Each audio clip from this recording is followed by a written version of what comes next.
Hey there, Mr. Redder here. Welcome back to another episode of r/Entitled People Stories. Today we have a very special episode for you, a compilation of some of the best entitled people stories we've read over the past year. So sit back, relax, and enjoy a few hours of the most entitled people you've ever heard of. And by the way, Karen assured me that for every thumbs up this video gets, she won't try to get anyone fired for an entire week. So please smash that like button and subscribe and turn on notifications for new stories from Reddit every single day. Karen's supervisor harasses me. I get her fired.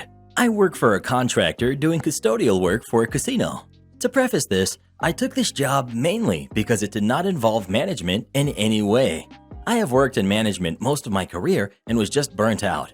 When I started this job, I was made aware by the recruiter/assistant, who I will call Amy, she's lovely, that a lot of the people that worked at the site only spoke Spanish, and that there may be some difficulties with communication from time to time.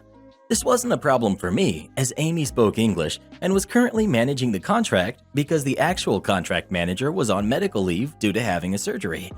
I am the kind of person that works very hard, mainly because I take pride in my work ethic. As soon as I started, I downloaded Duolingo, an app that is used to teach foreign languages, and began to learn as much Spanish as I could so I could better communicate with my coworkers. I'm still learning, but know enough to understand my coworkers most of the time. Most of my coworkers are lazy. They're oftentimes on their phones while on the casino floor, huddled in groups, or hiding in their locker rooms to avoid doing work. I, on the other hand, have regularly gotten compliments from the company we are in a contract with about my work ethic, so much so that the president himself has sent emails to my company to show his gratitude for my hard work, as well as giving me some free merchandise with the company's logo. Here's where the story gets more interesting. We are ridiculously short-staffed. On a regular shift, we're supposed to have 10 custodians working, cleaning the machines, the bathrooms, keeping trash off of the casino floors, taking out trash, mopping the bar and restaurant, restocking all the supplies, etc. Oftentimes, we will have 5 people on a shift or less, and with my coworkers being fairly lazy, that means a lot of stuff doesn't get done. I'm regularly doing most of the shift's workload by myself, as well as picking up the slack for the other shifts because they are too extremely short-staffed. The actual contract manager finally comes back from medical leave about 3 months into me working there. We will call her Sally. At first, me and Sally got along great. She thanks me for my work ethic and for everything I've been doing. All of that changes when I asked for 3 days off. We had been working mandatory overtime, and up until then, I was there for nearly 60 hours every week because we were short-staffed. Initially, Sally agrees to my time off request. I filled out the paperwork and made copies for myself just in case, managerial background. A week before the days I requested came up, and she puts out the schedule, and my time off wasn't applied. I approach Sally and ask her why, and she says that someone else put in for time off. This other person is the laziest of all of my coworkers and regularly acts as a supervisor because she's worked there the longest and is the only person that can understand a little bit of English. I tell Sally that I think this is extremely unfair considering that I put in my time off request over 2 months ago and had made sure that no one else had asked for the same days off beforehand. Sally explains that she doesn't have any paperwork to prove that, so I give her my copy, which I had placed in my work bag. This is when Sally decides to show her true colors. Do you want to do my job? Do you think you can manage this case better than I do? No? I don't pay you to come in here and argue with me. You aren't a manager. You aren't a supervisor. You are a janitor. That's it. That's all I pay you for. I keep what Sally said in mind and just keep my head down at work for a few months after this. At this point of my employment, Sally is getting in trouble by the higher-ups for the lack of employees and retention that is occurring at our site, as well as the company we work for not satisfied with her performance managing everyone. It's not really a secret as we have a regional and district management coming in frequently to try and help get people hired and play peacekeepers between Sally and the casino CEO. Finally, we are getting new people hired on thanks to a temp agency that was contracted in to help. A lot of the new hires only speak English. The others only speak Spanish. Other than the lazy coworker who is now on vacation, 3 weeks, the only person that can speak/understand both English and Spanish is me. The morning the new hires arrive, everyone is gathered in the office, including Sally's boss. They go through orientation, only speaking English, for the new hires and begin to give everyone their assignments. This is when Allie comes up to me. "J. Sacred Art, I need you to train the new hires today and make sure everyone else is doing what they're supposed to be doing." Me. "Does this mean that I'm being made a supervisor?" Sally, who apparently forgot our previous conversation. "No, but you're the only one that can speak English and Spanish, and so I need you to make sure everyone's doing what they're scheduled to do." Me, with a blank expression. "I'm sorry, Sally, but I can't do that. I'm not a manager, I'm not a supervisor, and I'm not a translator. I'm a janitor. That's all you pay me for, remember?" Sally at this point is trembling with rage and starts screaming at me about doing what I'm told to do and dropping my attitude, etc. I looked her dead in the eye with her supervisor, whom she forgot was behind her, and pulled my resignation form out of my bag and handed it to her and walked out, knowing full well that now they were going to have a lot more issues because their best worker quit and there was no one that could effectively communicate between the workers and the company we were contracted with. Skip forward to the next week and I get a phone call from Mr. Regional Manager. "Hello, J. Sacred Art. This is Mr. So-and-so. I wanted to formally apologize for the behavior of our former employee, Miss Sally. She's been relieved of her position, and we would like you to come back and work with us in a supervisory position. I am now a supervisor, and they are paying for me to take Spanish lessons, which once I complete, I am supposed to get a significant raise." Have you ever had a boss that was a total Karen to you? If so, what did you do about it? Please let us know. "I saw a real-life Karen at the grocery store today. First, she almost hit the old lady who was trying to get out of her parking spot. Then she tried to go in without a mask. Reddit boy and I couldn't stop laughing at her." Entitled Kid Next Door uses binoculars to peer into my window. Backstory. Neighbors have 3 boys, all of whom are under the age of 7. In my first encounter with the mom, she promptly tells me, not asks, that her kids wonder. I naively thought that meant there might be the odd rogue ball episode or something, so don't protest at the time. Our yards are unfenced and we share a driveway. Oh boy, was I wrong. My yard, back deck, front garden, and even the inside of my house were seen as an extension of their space. The boys would even have sword fight tournaments on my back deck, off my kitchen. The parents would literally do nothing. I was put in a position many times to ask for more privacy as it was affecting my work and a general sense of well-being, as I am a very private person. It took some push, but finally things got a bit better. But they still wonder. However, to a level I am not willing to cause drama over. This past early winter, I decided to put in security cameras. I live alone in a not-so-great area, and I wanted some peace of mind. I also wanted to document encroachments in case it got bad again. In that time, the cameras have picked up a lot of encroachment from kids, but I did not raise the issue because the relationship with parents is peaceful and I wanted to keep it that way. Fast forward to yesterday, my camera picks up a clip of the middle kid peering into my window with a pair of binoculars. I send the clip to the parents, explaining one of my cameras picked it up and that I'm not comfortable with this behavior. It's inappropriate and an invasion of my privacy. They send a note back saying he was only trying to see if I was home so he could say hello. Then they insisted on knowing more about my security cameras, what they can see, and if they pick up when they're playing in their yard. I explained that they don't, as they only pick up motion in my yard. But if the kids are in my yard, which they are, a lot, they are recorded. The parents are insisting that I take the cameras down. The lesson is, entitled parents raise entitled kids. I am frightened to see what kind of adults these kids will turn into. Who knows if I will be here long enough to find out. Edit. Thanks for your responses thus far. I should have mentioned the fence and backstory. How I would love a fence and will someday. I live in an area that wood is twice the price and tradespeople are taking bribes for bookings. It's not really possible right now, but someday. They are not only entitled, but also deadbeats, so I'd be paying for it on my own.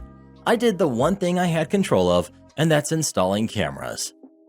Well, what would you do in this situation if your neighbor's kids kept coming into your yard? Please let us know. I'd get the biggest, meanest dog I could find and train him to eat them. Sometimes people need to learn the hard way. Exactly 1 pound, you say? Sure. I'm a part-time home baker.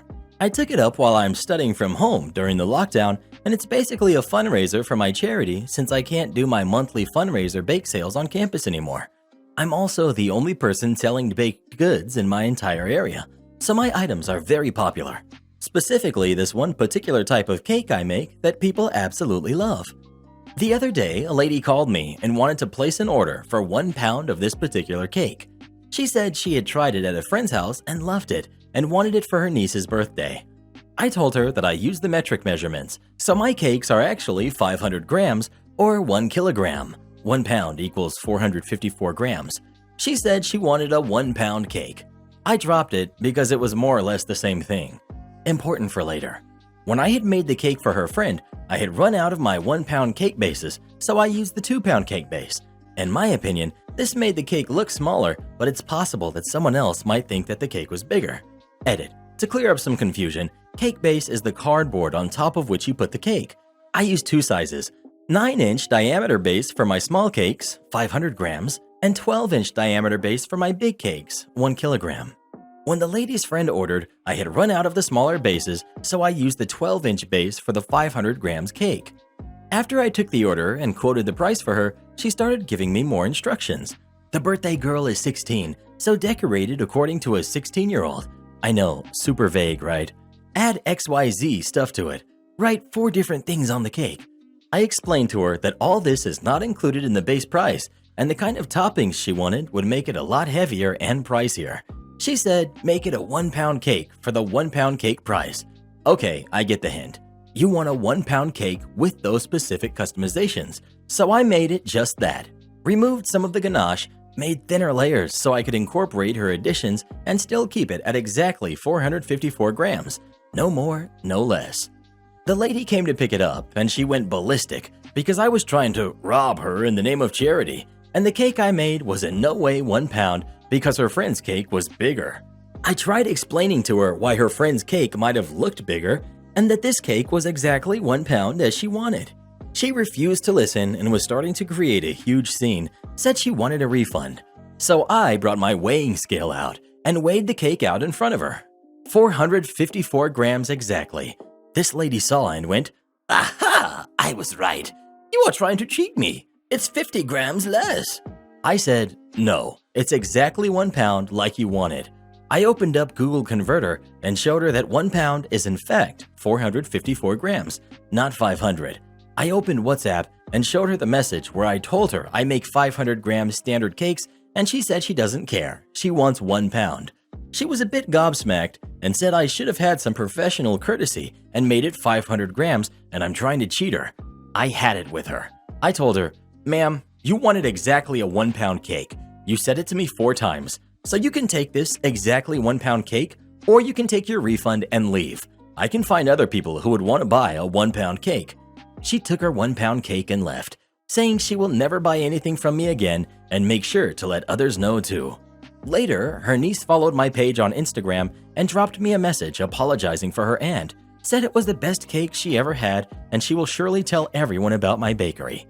Edit. I don't see exactly where the weight confusion is coming from, but basically I have 2 standard sizes for my cakes, which are 500 grams and 1 kilogram, because we use the metric system. Because of the American influence though, people have become used to cakes being either 1 pound or 2 pounds in weight, but don't often know the difference between the two. They just assume that 1 pound equals half a cake and 2 pounds equals 1 kilogram. Edit 2. TIL, America doesn't sell cakes by weight. It's the standard practice over here that the rates are fixed by weight. Also, the cake in question here was not a traditional cake, so there was no way she wanted a pound cake. Actual final edit. The amount of positive feedback I've received through this post is crazy. I've had a very difficult few days, and some of you were so nice to me. A complete stranger on the internet, and it made me a little emotional. If I received this much attention on my Instagram, I could probably become a full-fledged food blogger. One thing I want to address, because so many people started messaging me about it, I use GMs for grams because it was drilled into us in school to not use G, but GMS. G was apparently the symbol for something else. I don't even remember what, but we've had marks deducted from exams for not using GMS, so I stick with that. Speaking of cake, what's your favorite kind of cake of all time? Please let us know right now. Tres leche all day, bruh. If you've never tried one, you don't know the meaning of life. Am I the jerk for telling manager, it's not my problem, nobody can do my job? So some background is needed here.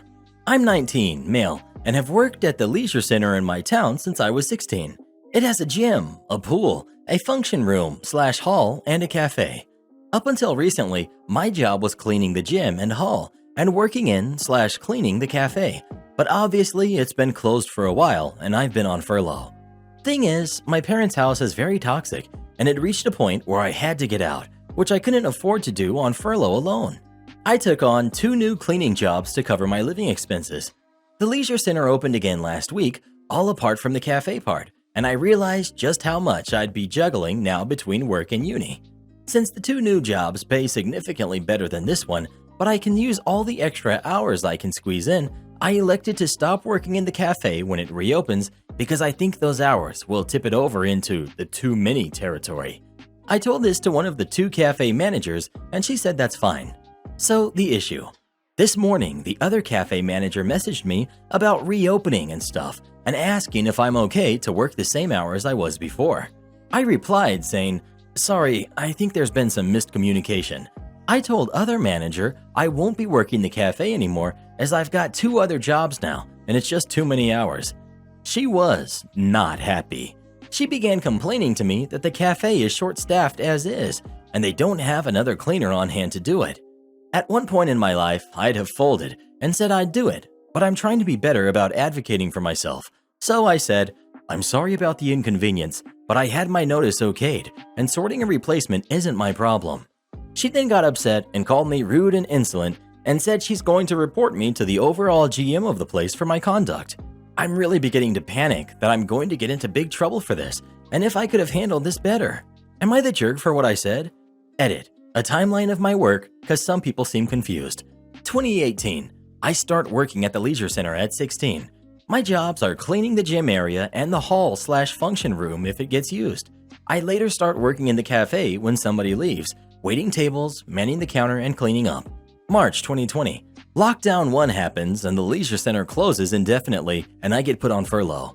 July of 2020. Lockdown 1 ends. I go back to work and briefly furloughed again for the circuit breaker lockdown in October. Or was it November? ADHD brain, I'm bad with time. But go back to work again. January 2021, 3rd lockdown, I'm back on furlough.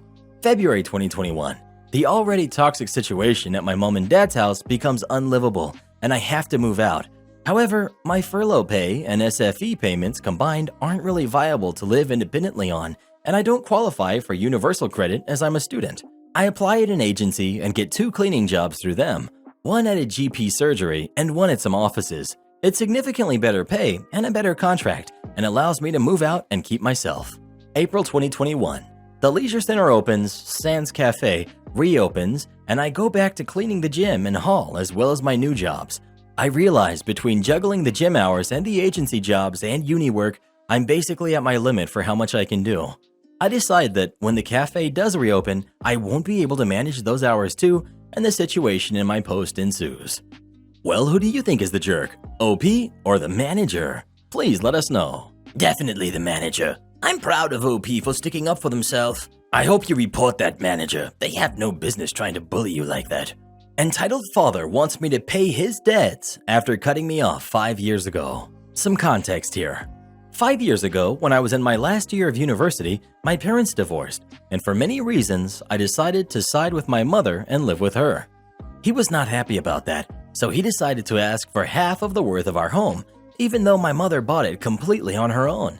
To not lose our home, I got 3 part-time jobs in the spare time while I was studying, and we could finally pay him his share, and he left after destroying many things in our home. Yes, he stayed 1 year while the divorce was in process. He just quit talking to me one day, got a new partner, and just left, telling me that his stepsons were the kids he always wanted, instead of a geeky nerd. 'Cause yes, I'm an IT engineer. He didn't stop there, as he also talked to all of his family, my grandparents, cousins, aunts, and uncles, who also cut me off, without even knowing my side of the story. Once I graduated with the best score in my faculty, I got a scholarship for an MBA in Italy, which only covered the basics plus the tuition, so my mother helped me a lot since I couldn't work with my visa. 3 years ago, I came back to my country, and suddenly I got a great position in an international IT company, at the point in which I bought a car, a new apartment for us, and we have had a great life in general. Suddenly, he started to send me friend requests through Facebook, which I ignored and blocked his account. Yet, he managed to get my phone number after I changed it, and he started calling me, telling me he and his wife are starving, and his stepsons couldn't find a job. Basically telling me I have to give him money, and that he spent all of the share of the house we gave him, which was worth more than $50K, paying the university of his stepsons and his wife's lifestyle. I just told him I'm sorry, but I won't do that.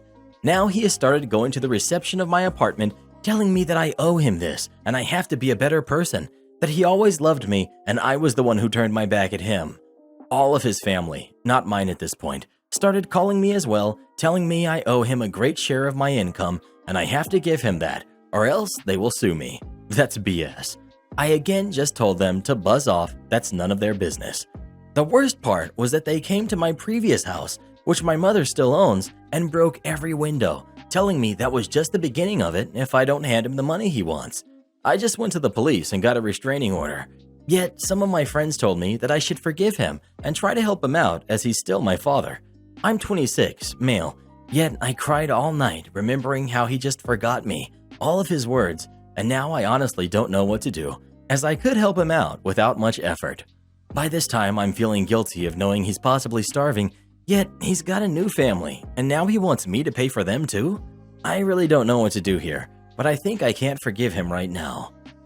Well, what would you do in this situation? Would you go ahead and give him the money or not? Please let us know.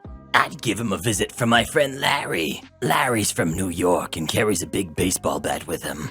Am I the jerk for defending my boyfriend after he was accused of staring at my friend? I don't know how to explain this, but I will try. I have a friend from school who I ran into recently after several years. Let's call her B. We aren't very close, but for the sake of meeting each other after so many years, we decided to get lunch on Saturday, and she also asked about my boyfriend, who I've been with since middle school, so I decided to bring him. So we went to this hip rooftop restaurant to get lunch and caught up with each other. My boyfriend doesn't like her much, so wasn't very talkative, and he was just there because I asked him to. After lunch, we got into the elevator as the restaurant was on the 15th floor. It was the three of us and another group of 3 girls. The elevator stopped at the 8th floor due to technical faults, and everyone was panicking, but we later calmed down as we knew help was on the way, or at least the elevator would start sometime soon. It was getting hot in there, so B removed her jacket, which was part of her outfit, so she didn't remove it earlier at lunch. Underneath, she was wearing a crop top. When she removed the jacket, naturally, everyone in the elevator turned to her, but then looked away immediately. But she loudly smirked and said, "Ez, tell your boyfriend to stop staring," and started giggling. I was standing right next to my boyfriend, so I would definitely know if he looked, but he didn't. He was on his phone. She removed the jacket and we all turned to her, but turned away immediately. My boyfriend defended himself and denied that he stared at her.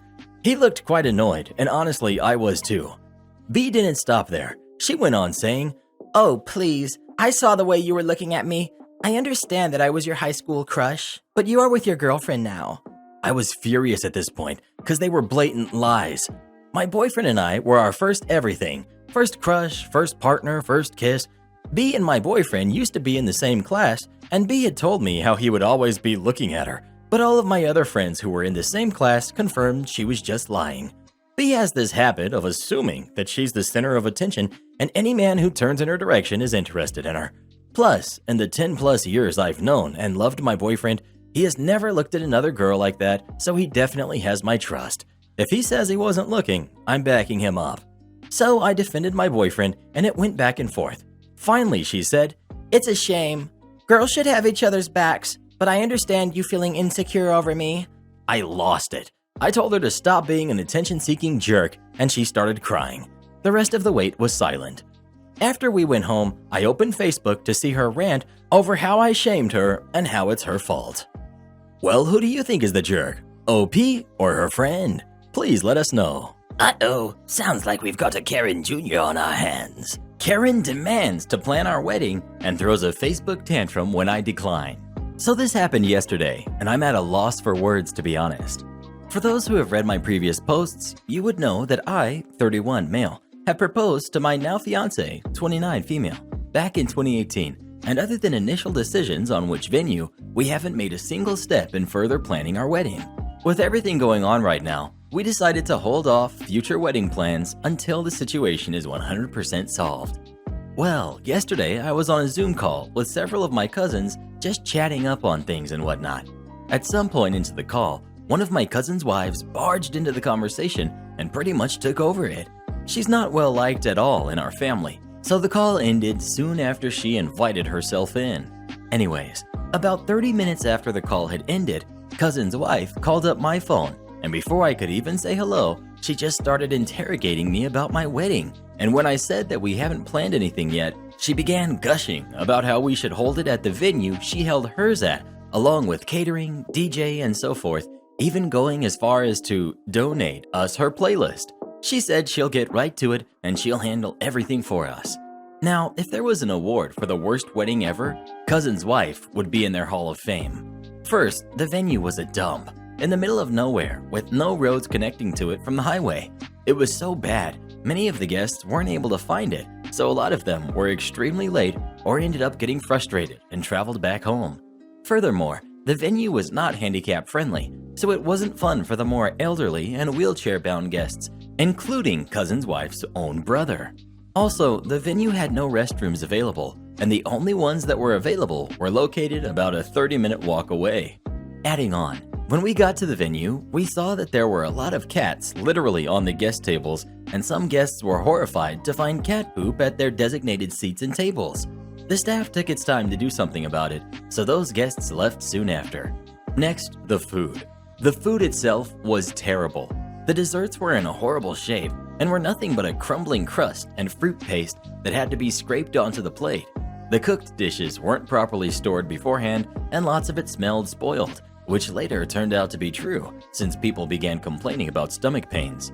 Third, wedding ceremony in the midst of summer at an outdoor venue is not a good idea. Cousin's wife's wedding ceremony was incredibly long, about 2 hours. Again, it was the middle of summer at an outdoor venue, so it was hot. Not only had staff closed the bar for the 2 whole hours of the ceremony, we weren't even able to get a glass of water. Fourth, the staff.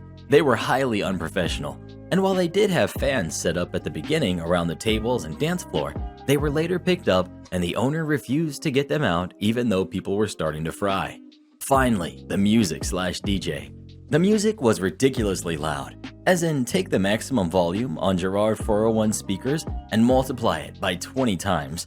While of course it's only natural for people to have a different taste in music, let's just say that the playlist cousin's wife had chosen didn't fit a wedding at all. If anything, it was more suitable for a kid's birthday party. Needless to say, with lack of any ventilation and the extremely loud volume, other than cousin's wife and her few sisters and friends, the dance floor was mostly deserted. I didn't stay long much either, and left right after my fiancé began complaining about severe stomach pains, which later turned out to be food poisoning. We spent the night at the ER, so that was fun. Back in the present, cousin's wife kept running my ear off how amazing hers was, and how ours could be just as amazing if we stuck to her plan, meaning copy and paste hers onto ours. When she had noticed I was silent, she was about to pitch her idea to me again, but I quickly shut it down. I reminded how a good chunk of her guests ended up with food poisoning, my fiancé included, as well as that several of the said guests later on sued the venue.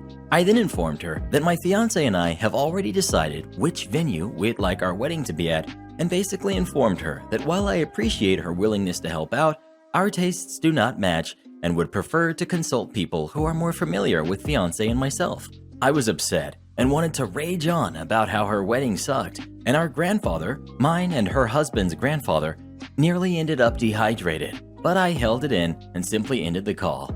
I knew she was upset because this was a woman who has rarely heard the word no throughout her life, so I was mentally preparing for whatever hostile fire coming my way, and sure enough, cousin hits up my phone and demands to know what I said to his wife because she hasn't stopped crying since we ended our conversation. I told him she decided upon herself to plan our wedding, but I refused. He was a bit hysterical at first, but calmed down a bit after I explained myself. He knows I wouldn't make this stuff up. His wife, on the other hand, said I called her names, that my fiancé hates her. She does, but I've never said anything about it. That we're going to sue her, and that my family can't wait until my cousin divorces her. I chuckled a bit and told cousin exactly what I said, and even offered to send him a recording of the call. All of my calls are recorded, Trust issues. He said he'd like to listen to it, so I later sent him the recording. He later called again and said that they had a big argument and she went to spend the night at a friend's. Later that night, it was brought up to my attention that cousin's wife went on social media to say how I'm a horrible person who hates her and is the sole reason of why her marriage is crumbling. However, she soon removed the posts when people who knew better came to defend me, and I even made a reply that I can share the recording with whoever's interested. Edit. Guys, I won't be sharing the recording here because 1. It's all in Hebrew. 2. It was offered as a comment on her Facebook post cousin's wife made, but have since removed it as she got caught. Entitled mom wants to let entitled kid drive my new car. For some context, I bought myself a Mini Cooper SE, the first fully electric vehicle by Mini, a few weeks before this story happened. Where I live, Germany, electric cars need to have a so-called AVAS, acoustic vehicle alerting system, turned on when driving below 30 kilometers per hour. The system makes a sound to warn walkers and bikers on the street because electric vehicles normally don't make noise. The one on the Mini Cooper SE kinda sounds like a spaceship, will be important for later. Now on to the story. About half a year ago, we celebrated my grandma's 60th birthday and I took my new Mini to get to the celebration. I didn't know who else was invited, but I didn't care at the time. The ride to my grandma's place was long, and I knew that I needed to recharge at my grandma's place or else I couldn't make it back home. So I arrive at my grandma's place and I see a few people, including entitled aunt and entitled kid, waiting for me in the driveway. To park in the parking lot that they prepared for me, the one next to an outlet where I could charge my car, I drove rather slowly because I only did this a few times before and I was extra careful, and therefore the AVAS was turned on. I get out, plug my car into the outlet, and we go inside to celebrate. After about 2 hours, I wanted to check if my car was alright. It was rather new at this time, so this was normal for me, and to get some fresh air. I see the entitled aunt and entitled kid looking at my car. The following conversation went kind of like this. Entitled kid: Mummy, this car sounded like a spaceship. Entitled aunt: I know, sweetie. I don't know why it does that though. Me: Can I help you with something? Is this your car? Yes. My kid wants to drive it. Me, a little confused. What? I can drive a bit and take him with me if you want. No, he wants to drive it. It doesn't look as complicated as a normal car, so I'm sure he can drive it. Context: the Cooper SE has only 2 pedals and no gear lever because it's electric. Also, when talking about my car earlier, I said that it feels like you're driving a go-kart. Me: He sure doesn't. It's way more complicated than it looks. But it sounded like a spaceship, so it can't be more than a little toy. Entitled kid: I want to drive the spaceship now. Me: Sorry, but I can't allow that. Why not? You're just selfish. Sure, he can drive for a minute or two in the driveway here. Me: No, he's just a kid. I bet you don't even own that car. It surely is stolen or someone else owns it. Me: No, I got the keys. I pull out the keys and open the car. Big mistake. Look, sweetie, now you can get in. She picks up her son and puts him in the driver's seat. Me, very annoyed and angry at this point. Excuse me, what do you think you're doing? You have been very rude to me and my little angel, so he deserves to drive in your car. He couldn't start up the car because it was still plugged in. He was messing around with the electronics inside and he tried to start the engine multiple times. There's a yellow obvious start switch below the GPS system. Me, very angry. Would you please take your kid out of my car? No, he deserves it. That's when I had enough. I pushed the entitled mom aside and opened the driver's seat door, take the entitled kid out of my car and put him on the floor on his feet. What does this entitled jerk do?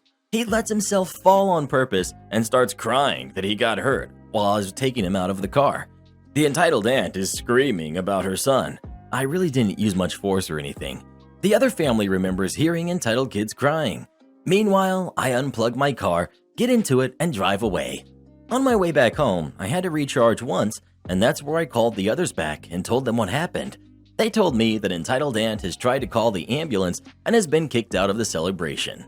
If you tell me this is a fake story, I tell you that you're wrong. Thanks for reading. What do you think about electric vehicles? Would you ever want one or not? Please let us know. I think they're awesome, but I want to wait until the price comes down before I look into getting one. Entitled neighbors make my life heck. I returned the favor by getting them rated. As we found out that we'd be expecting not one, but 2 kids, we knew we had to move to a real house with more space. At the time, we were still living in a 1-bedroom studio, 1 up from the ground floor, with its only entrance being a metal fire escape, stairs. Not ideal for a pregnant woman, let alone to live with 2 small babies. So we found a privately leased house that was newly renovated and had all the room and a large garden we were looking for, signed the lease, and immediately collected the keys. As the owner drove off, the woman next door comes up to us, immediately demanding we not make noise before noon as her boyfriend works nights and sleeps in, and a whole bunch of other do's and don'ts. So right off the bat, I knew trouble incoming. As the house was fully renovated and not much had to be done, we were like, don't poke the bear. We'll do the things that make noise after noon. We moved in after 2 weeks and the whole street was warm and welcoming. My wife was almost due giving birth to my twin daughters, and some offered help with anything we needed. Real kind people. They also told us about our neighbors. Nobody liked them. He was a big bully and got into arguments with everybody. Also, we're known as radio pirates, as in illegal broadcasting on radio with all Dutch bangers. This music is just terror in your ears, which went alongside them partying Thursday through Sunday till 5 in the morning. Loud music, constant yelling, always drunk, etc. Really something to look forward to when moving in, certainly with 2 babies on the way. The partying began immediately, full blast. Real classy for someone demanding to be quiet when jerk needs his beauty sleep. Then one day my father-in-law came to put new grass in. He has his trailer parked at the back of our house, which is public space. Not according to him though. No, that exact spot where the trailer, full with grass sod, quite heavy stuff, was parked was his spot, and we had to move the trailer. Not going to happen, as I was not planning to walk all the way around the house with the sod. He gets angry right away and demanded me to move it. I told him to go forget himself. I was done with him already then and there. I'm also a ginger, so besides having no soul, I do have a temper which is always in check until you provoke me repeatedly. Anyone who knows me will tell you that you really had to make an effort for that to happen. We went on working, end of day comes when my father-in-law wants to leave. He hooks up the trailer and bam, there was Jerk telling him off, telling him it's his spot and he better not do this again or else. Mess with me all you want, I can handle it. But what you don't do is threaten my family. I ran outside and told him in no uncertain terms to back off or he'll be the sorry one. Total bluff on my side. Yes, I have that temper, but I'm not impressively built and have no hidden fighting skills. I do fight dirty. He backs off, father-in-law leaves, and I go inside where I find my wife crying. She got scared of him maybe doing something to her father and or me, and this is something we don't need right now. Combined with hormones from being pregnant, and you can paint the picture. So I'm even more upset, but had to promise not to act on anything. I won't, dear. Not yet anyway. Time went on without any real incident, and then came the time my wife goes into labor. Didn't go smooth and ended up having to deliver with C-section, or whatever it's called, because daughter 2 almost got caught in the umbilical cord. We had to stay 3 nights, excruciating nights due to a lot of things. Finally, we get to go home. Family had put a giant sign in our front yard welcoming the babies. The sign was already up for a few days prior to coming home, so our friendly neighbors definitely knew about it. But did they give a flying hoot? No, they did not. From the first night on, they started to party and broad-blasted their terror music. They started at noon and continued to until 5 or 6 in the morning. Classy. They also kept going for days, so it wasn't just Thursday through Sunday. It was all week long and the next. So we were broken, hardly slept. One of our daughters suffered from heavy cramps combined with all the noise and her parents at the end of their wits, so she cried a lot. And then I just had it. I researched some things on radio pirates, the laws and regulations, and on his large 5-meter-plus antenna in his backyard, which was illegal in itself. But he used it to illegally broadcast on radio, which meant he had a lot of equipment to do so, which was even more illegal and can even get you jailed. But at the very least, they could seize it all and fine him big time, in the $10,000 to $45,000 area. Now, I did not immediately turn him in, but instead, I was looking for another house to lease first. This was because I figured it wouldn't sit well with him, and having a wife and 2 babies in the house alone during the day because I had to go to work. I hear you guys thinking, why not involve the police? Well, they are utterly useless in cases like this. We called once, and what they did disturbs me to this day.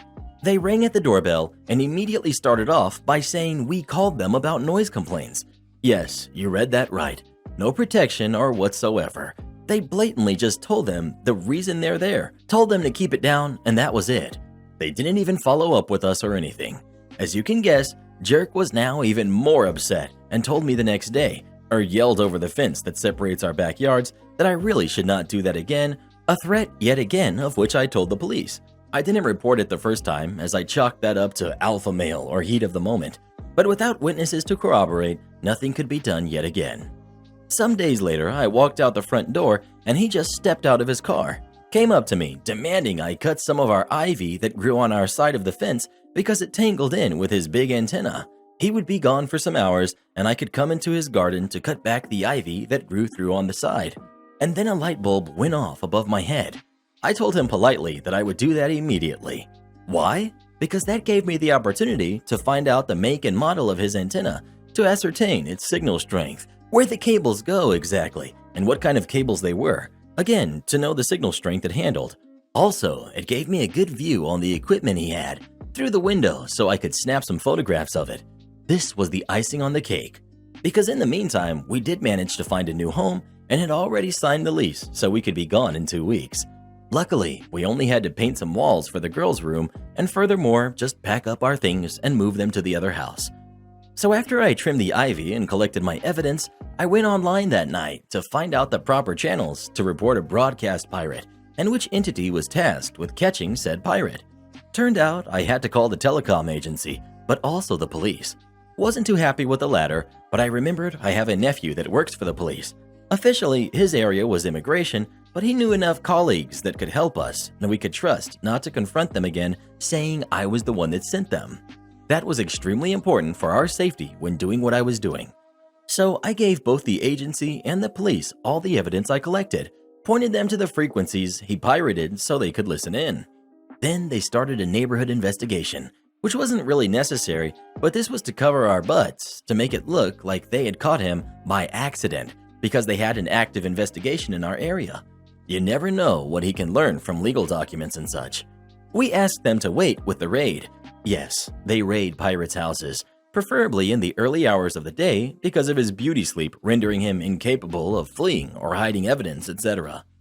We moved 2 weeks later and they raided him 2 days after we moved. All of his equipment, computers, radios, cell phone, and his car were seized. He left in cuffs. His wife/girlfriend did too for making a big scene and tried to interfere.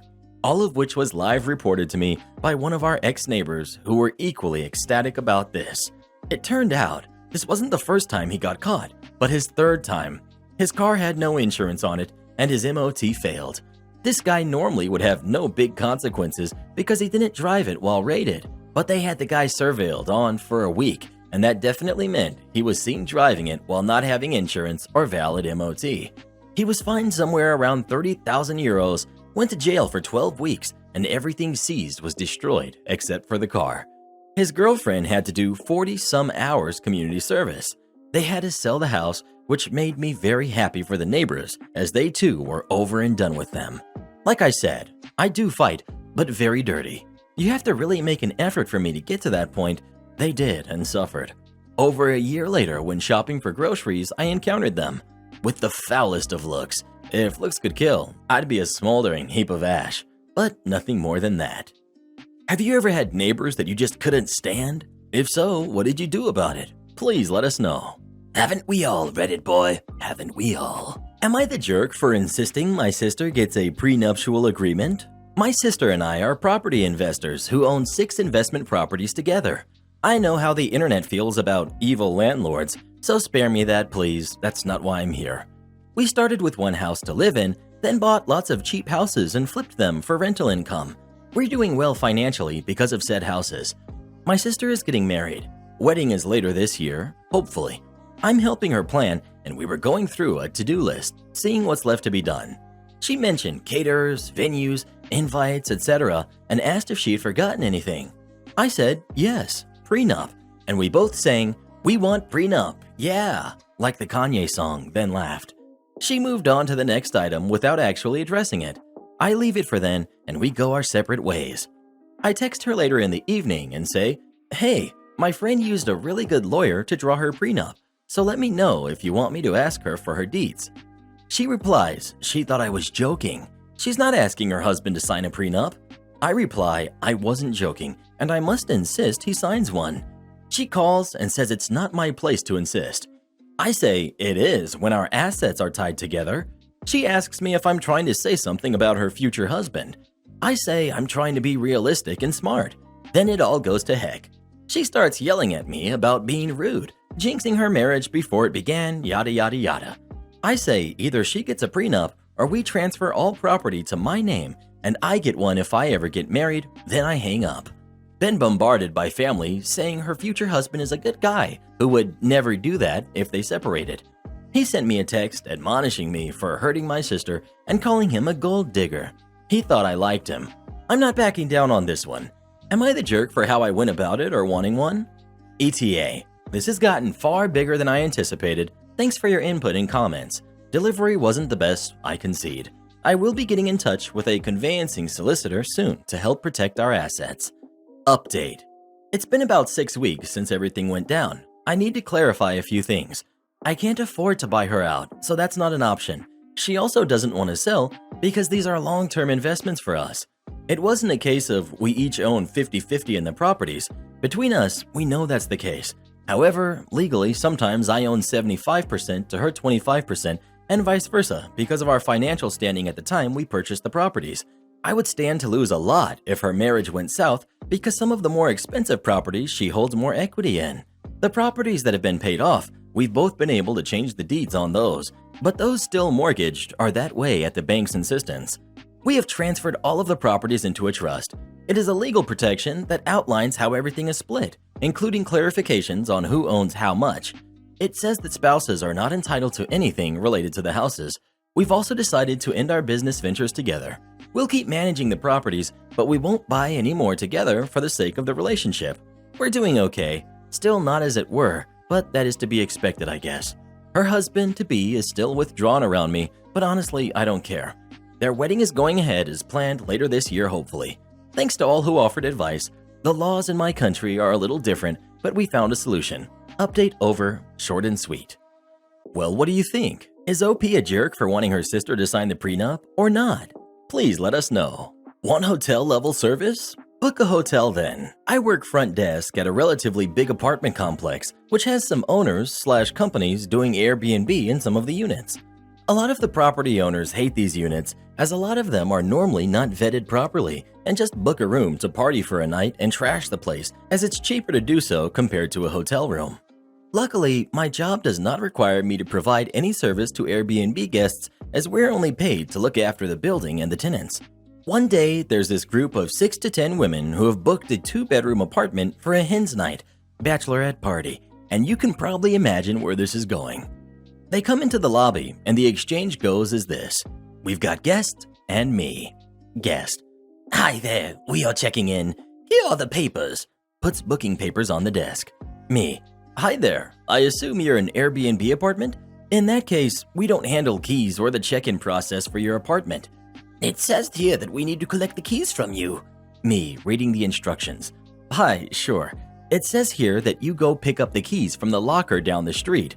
Oh my god, why is check-in at the place so difficult? Me. Unfortunately, this place is not a hotel, so we do not handle Airbnb guests. Guest groans and eventually leaves to get their keys. Later that night, guest phones intercom. Excuse me, bucket of ice to our room, please. Thanks. Hangs up. Me calling back. Hi there, we do not provide that service here. If you require ice, look into the freezer in your fridge or go to the convenience shop across the road. There is not enough ice here. Can you go fetch us some from the shop then? Thanks. Me. No, I cannot. As I said, we do not provide those services. Well, that's a rude shock. Can you go get us extra towels for the room ASAP? Me. Please ask your Airbnb host. Do you do anything? Do you even know the Wi-Fi password? Please ask your Airbnb host. Honestly shocking service. We'll never be staying here again, and we'll be leaving you a really bad review. Me.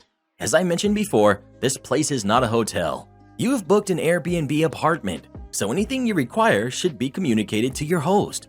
Terrible service. Am I the jerk for ignoring my long-term girlfriend's wishes when buying a house? I, 26, male, have been living with my girlfriend, 24, female, for about 4 years now with no major issues. We've been together for 6 years. I bought a house. Yay! But my girlfriend isn't happy. Boo! Because I basically excluded her from the process. Last year I proposed to her. She said no, she's not ready for that commitment. This is relative to why she thinks I'm the jerk. Fine, fair enough. I'll try again later. I have the rest of my life to get that sorted out, and I love this girl, so we'll ride it out until she changes her mind. When I started house shopping, I had a couple of requirements. Under this price that I could comfortably afford in my own. Has at least 2-car garage, has at least 3 bedrooms and a good-sized kitchen, is within 30 minutes from my job. My girlfriend also laid out some requirements. A fireplace, a large yard in case we get a dog or have kids, located in a specific area of town, stainless steel appliances, under Y price that we could afford together, but I couldn't comfortably alone. I should clarify that I never stated or intended to imply that I would buy a house that met what she wanted. I told her I'd see what I can find, but clarified I'm not going to turn away a great house just because something is a deal breaker for her. I found a house that fits all of my requirements. It's closer to both of our jobs than our apartment, is in a nice area of town, but not where she wanted, and has a decent sized yard, but not quite what my girlfriend wanted. No fireplace either. The kitchen has white appliances, but it's functional and not hideous. I went to go see it alone. She was working and houses are going fast, so the day could have made the difference, and put in an offer immediately and it was accepted. I brought her around later to see it, but by that time I was already under contract pending inspection. Another note is that I didn't include her on any of the paperwork. My thought process is that A, she didn't want to commit to marriage, so she's not sure our relationship is permanent yet. And if that's the case, I don't want to tie us together for 30 years. I didn't say that directly until she pushed. I didn't want to make her feel pressured. B, we can always get another house later if circumstances change. We just have to take some time to get together the down payment. I offered to pay the full mortgage and split the rest, the same way we have been since she'll have no legal right to the property. I don't personally see us separating, but she sees this as me trying to get back at her for not saying yes, and there's a divide between our friends over whether or not I'm being a jerk by not at least putting her on the paperwork. Am I the jerk? Edit for clarity. I should clarify, she offered to go half on the mortgage and down payment. She would just need a couple months to get the cash together. But I shot that down after discussing it with a few people and deciding that I would only put myself on the paperwork. If that changes your judgment, so be it, but I want to make sure all of the info is available. Edit 2. Not that it's important to me, but it keeps coming up. We live in a state with no common law marriage. They will recognize a common law marriage from another state, but they will not establish one. Well, what do you think? Is OP the jerk or is his girlfriend? Please let us know. Never buy a house with someone you're not married to. You're darn right to not put her name on the paperwork, and if she's not ready to commit after being together for 6 years, I don't know why you're still with her. We let someone else have your night off, so you have to work now. Me. Hey boss, it's my best friend's wedding in 4 months, and I'm the best man. I won't be available on the last Saturday in July. Boss. Okay. 3 months later. Boss. Hey everyone. Jasmine is taking 2 consecutive Saturdays off next month. Make sure you don't book the same days off. Me. Remember, I'm not available 4 weeks from now. Just a friendly reminder. Did you just say you're not available on the last Saturday in July?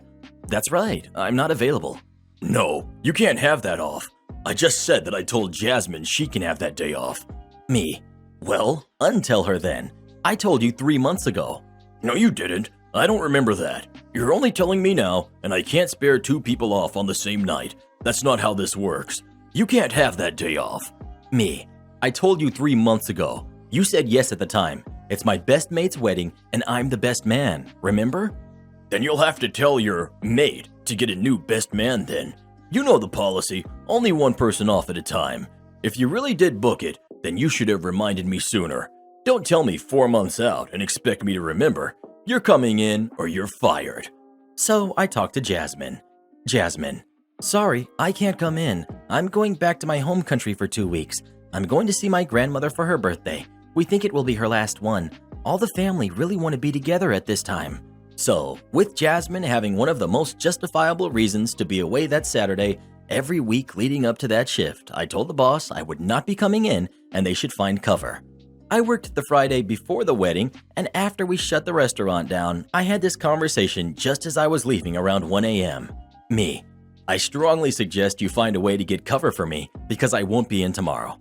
Boss: Yes, you will. I've ignored your little game. The rules are clear. You can't have the time off, or don't bother coming back Sunday. Me: I'm not coming in. So you're telling me you quit? No. If you're saying you're not coming in, you're saying that you don't want this job at all.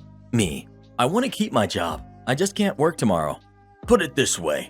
You're here for your shift tomorrow. If you're not here, ready to work at 5 p.m., then you're fired. If I were you, I'd think very carefully about what I would do. Me: I'm not quitting, but I am going to my friend's wedding. Then I hope your friend can get you a new job, because this is your last shift. Bye-bye. Me: What? I've been quite clear. We're already one person down tomorrow night. We're fully booked, and you want to abandon us all here? You're not a team player, and I don't want someone as selfish as you working here. Me: That's it? After all the years I've worked here, this is really how we're doing this? Boss: Not we. You. Me: So you don't want me in on Sunday either? Are you sure? This is your last shift. I'm being very clear. You said that you can't work tomorrow, so in my mind, you're not working here again. There's a simple choice for you. Come in and keep your job, or don't come in and you'll never work here again. Me: It's sad it came to this, but I'm not coming in. I've been friends with this guy my whole life. We went to preschool together. I will be at his wedding tomorrow. Then you're fired. I'm sorry it came to this. I did give you 4 months notice. Good luck in the future. Boss: I'd say the same, but I wouldn't mean it. Me: Okay then, good night. I walk out and start walking to my car. The boss starts yelling after me as I'm walking away. You gave 3 weeks notice, maximum. I told you no. You're so selfish. You'll never get another job as long as I can see to it. 17 hours later. Phone is on silent, but is going crazy, vibrating away. As we make our way to the reception, I look, and there's about 14 missed calls and a heap of voicemails. They're all from the boss. I turned my phone off completely and left it for the rest of the night. My friend had a beautiful wedding day, and I was very proud to be there. The next day I woke up around 9 a.m. and turned on my phone. There were over 30 missed calls from the restaurant, a heap of messages, and a dozen voicemails. I decided to delete all of the voicemails without listening to them. I hate the stress of all that, listening and reading all that hateful and spiteful stuff. Not long after, the restaurant called again. It was the boss's daughter. Her: Boss wants to know if you're coming in today. Me: No, I don't work there anymore. Her: Don't be silly. Are you coming in or not? Me: Boss fired me. Her: Boss is hot-headed, and I need you to work. I'm sorry for what she said. Come in and I'll make sure everything will be like normal. So I went in. The whole shift I got the silent treatment from the boss, which was actually quite refreshing. I asked another waiter what it was like to work without me there. They said it was very busy, but they coped fine, and the night ran smoothly other than everyone having to pick up an extra table to cover me. I found another job, and after 2 weeks' notice, I was gone by mid-September. Am I the jerk for refusing to even entertain the idea of dressing my kids up to see their grandparents? Their grandparents are my biological parents. My parents and I have spent some time apart. I stopped speaking to them around 2011, and we got back in touch in 2018 when I sent them invitations to my wedding. I have 3 kids, ages 11, 7, and 5. We've not seen my parents in person for a while due to current restrictions, but 2 weekends ago we were able to meet them. I felt the meeting was fine. However, afterwards I texted them to say we should meet up again soon, suggesting this weekend. They said yes, but the response was very curt, and I felt they might be upset with me. I asked if something was wrong, but they insisted it was fine. Fast forward to today, and we're planning to meet up again tomorrow. I was confirming they were still good to meet, and Mom made some comment about making sure the kids put in an effort this time. I thought she was talking about their attitude, so I called her to ask if my kids insulted her somehow, but she said that she meant appearance. She feels that last weekend, when my kids all showed up in their trainers, jeans, and a hoodie, they were being disrespectful and not putting in the effort. I said, Mom, they're kids for goodness sake. Mom maintained that there was a certain level of respect accompanying clothing, and them wearing anything less than smart casual was disrespectful, considering that she and my dad, as well as my husband and I, put in effort. I refused to even let her finish half of her sentence, saying I wouldn't make my kids dress up to see them. Mom became frustrated and ended the call, but I then received a string of texts about how it would be nice if I could convince the kids to look nice when they see her, saying it's not a lot to ask and it teaches good habits. And even if I wouldn't do that, the absolute least I could have done was let her finish a sentence. I said she should say something else then, and she said I was being very rude by not letting her have an opinion and shutting her down like I did, and expects an apology.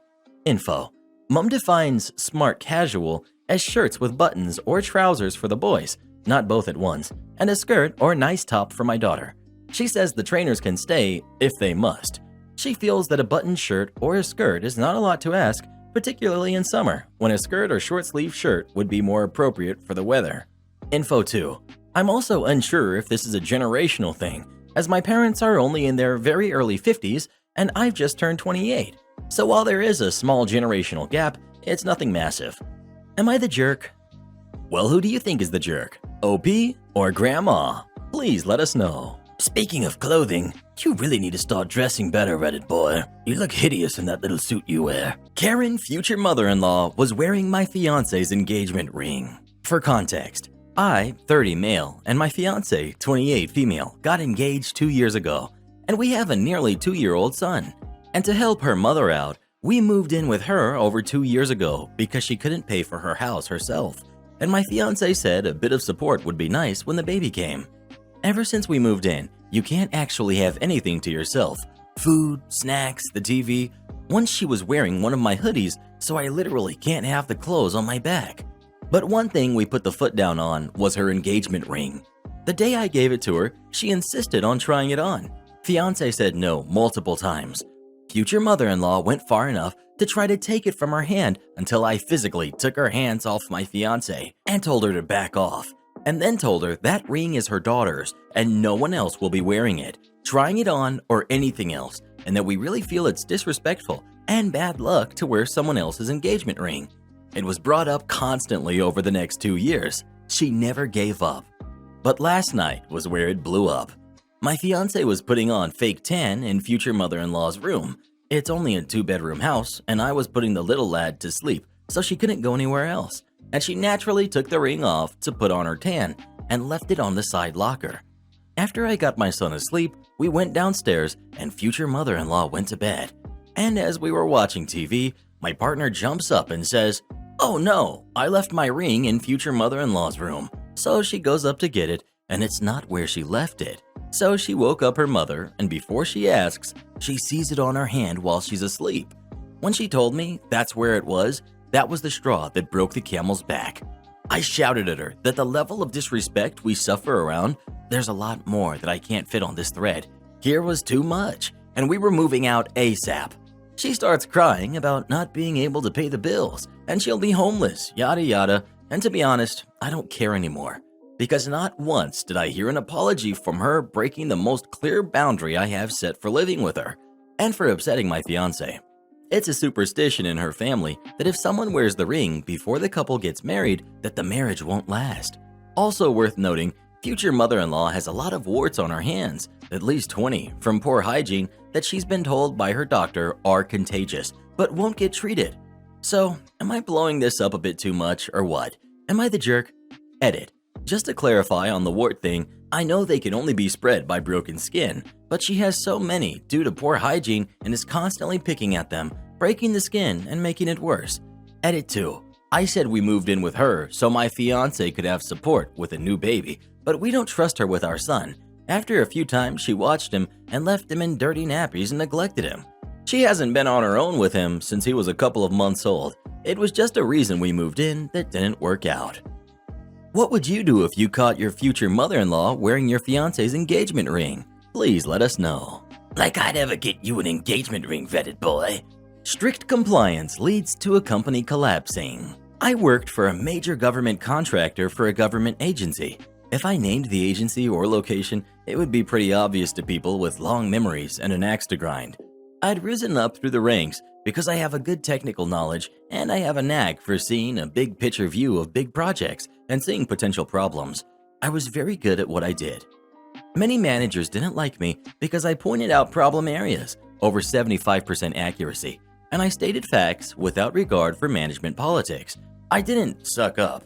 Some managers gave fair-haired boy, a suck-up, credit for my work, which I'd done before fair-haired boy was even working on the project. Then they desperately needed my technical expertise on a very large procurement, 8 digits. I wrote most of the technical specifications, identifying risk areas and the consequences of bad procurement decisions. Fair-haired boy dismissed my arguments as no big deal, and we can work around that. So management ignored me and ended up buying inadequate equipment. I was reassigned again, and fair-haired boy was given what should have been my job, with a promotion and a big raise. My parting gift to the project managers was a detailed memo highlighting every technical problem that I foresaw in that development and how it could be avoided. It was a very long list of nearly 100 watch items, and they ended up hitting almost all of them. As usual, management ignored me. Due to the company rules and a lot of prior excellent personnel performance reviews, management couldn't fire me immediately, but I could tell I was being set up for termination. I was assigned a job to work directly with the customer as liaison, actually sitting on the customer site. Management figured I'd be an irritant and distract the customer from the company's issues. In the meantime, I'd keep our company informed about what the customer was saying behind closed doors, and I was supposed to tell the customer what the management wanted me to say was happening in the company. Management intended it to be a do-nothing job to keep me out of sight, out of mind. I don't do nothing jobs. I took it seriously. But after a couple of months, management told me in no uncertain terms that I was not permitted to answer the customer's questions about what was going on inside the company on the project, and that I was not permitted to talk at internal company meetings where the customer's needs were being discussed. I was muzzled and set up for failure, or so they thought. Now comes the malicious compliance that ended up with revenge. When asked by the customer, instead of X or Y is happening, my response was pretty much like, I am not permitted to tell you whether the project is significantly over budget, and management won't let me tell you whether or not the company is dropping design requirements for features A and B. I explicitly complied with management's directive of not answering the customer's questions, but I slipped in enough hints in my non-answers that the customer knew where to look and what questions to ask. The customer also kept meeting minutes and often recordings which always reflected that I did not answer questions about the subject under discussion, which was technically the truth. This was very critical later. Eventually, management couldn't hide that the project was way late and over budget, which didn't surprise the customer thanks to my hints. The customer ripped the company a new one in their periodic contract performance review. Note, on government contracts, it's very difficult to get a low performance score, really difficult. The company got a very low performance score. It was ugly, and the company lost a lot of contract bonuses, which would have been a big part of profits and management bonuses. And fair-haired boy was under such stress trying to solve the problems that I'd warned him about that he had a major heart attack and retired from medical disability. At the age of 42, it was a bad heart attack. Naturally, management wanted me to be the scapegoat so they'd get to fire me, but the customer liked how I worked, and they protected me with very careful language in their performance appraisals. Basically, that the task I was doing was the only task in the company that was performing effectively, and everything else stank to high heaven.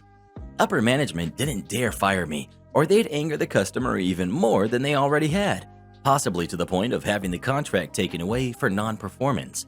One particularly nasty manager who really hated me had to give me a significant pay raise and bonus because of my work.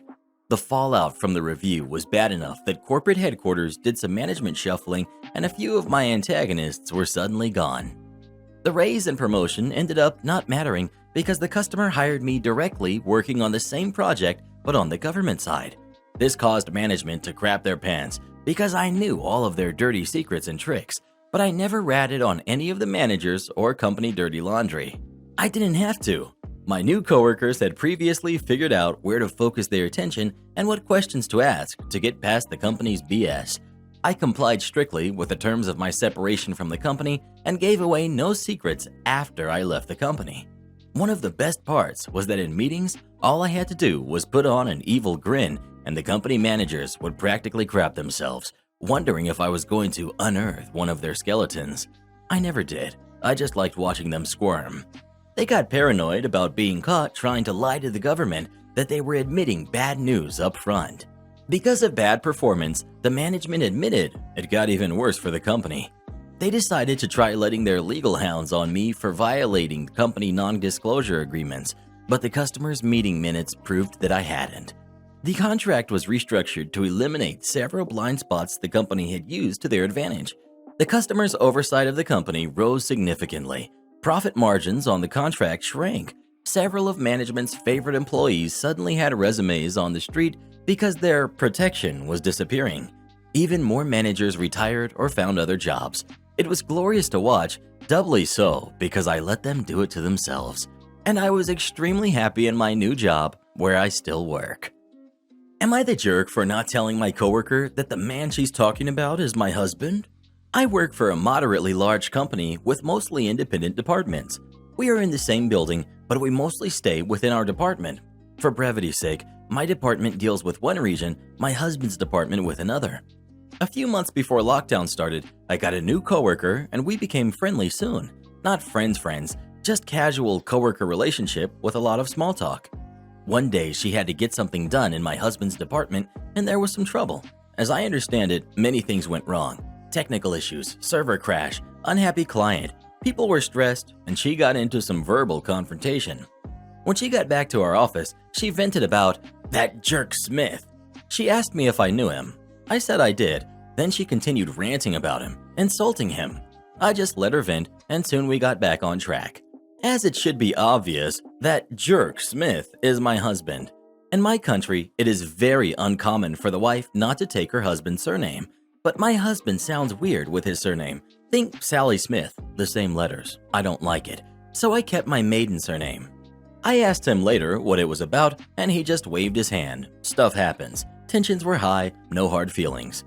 Well, she had to deal with his department a few more times, fallout of the issue they were dealing with, and every time she went over to their floor, she told me, "Wish me luck that I don't run into that jerk again," and such. When lockdown happened, home office ensued. My husband and I each have a separate home office. I work from the bedroom, he works from the living room. Time passed, and just last week something happened. We are in our third lockdown by now, so home office again. I was on a Zoom meeting with my department. My coworker was present, cameras were on. My husband had some errands to do, and he just dropped by the bedroom to grab something. He was clearly visible in my webcam, but as family members make cameos all the time, nobody commented on it. My coworker messaged me after the meeting asking me if that was Smith. I said, yeah, we're married. Have been for 10 years. She called me and sounded incredulous. How could I have not told her before? She said so much crap. And this is where my issue lies. Her problem with him was work-related. It was not personal. Neither he nor I took any offense, and it just didn't occur to me to mention that we are married. I'm very private, and so is he. Edit. Okay, thinking more about this, it did occur to me to tell her, but by that point, she had said so much crap that it would be incredibly awkward for us, and normally our departments don't come into contact at all, so I suppose I hoped it would just fizzle out. Our other coworker knew it, our relationship, but apparently she only ever ranted about him to me, so no other coworker could have warned her. Am I the jerk? I should have told her, but then again, she was being unprofessional. Well, who do you think is the jerk? OP or her coworker? Please let us know. I probably would have shut it down from the jump. Nobody talks about my Reddit boy and gets away with it. Entitled kid demands swing at the park.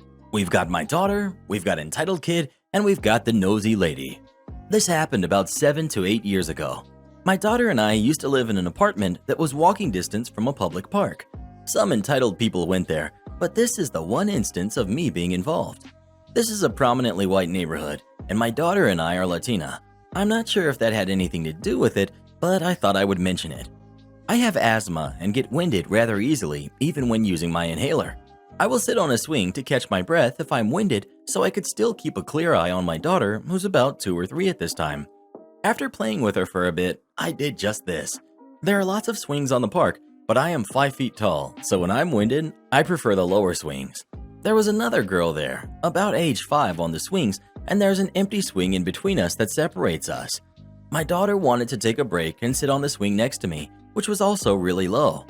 It touched my heart, so I make sure she gets on and is sitting safely on the swing. I sit myself back down on my swing and sat down. A minute in, and my daughter is suddenly pushed from the swing by the girl on the swing next to her. It was very sudden, and she was unable to land on her feet and instead landed on her hands and knees. Me. Excuse me, why did you push my daughter? I don't understand why you did. Entitled Kid. I'm saving this swing for my friend so she can't sit there. I took a deep breath, and I understand that she probably wasn't thinking and that I could fairly compromise. Me. I'm sorry, I didn't know you were waiting for a friend, but daughter and I were here before your friend was. I will tell you what, we only want to sit for a few minutes, and as soon as your friend gets here, we will be happy to move. Where is your friend? Entitled Kid then points towards a small group of kids riding in a mini car. Her friend is the only girl and seems to be having a blast playing with the car and not in a rush to join Entitled Kid at all.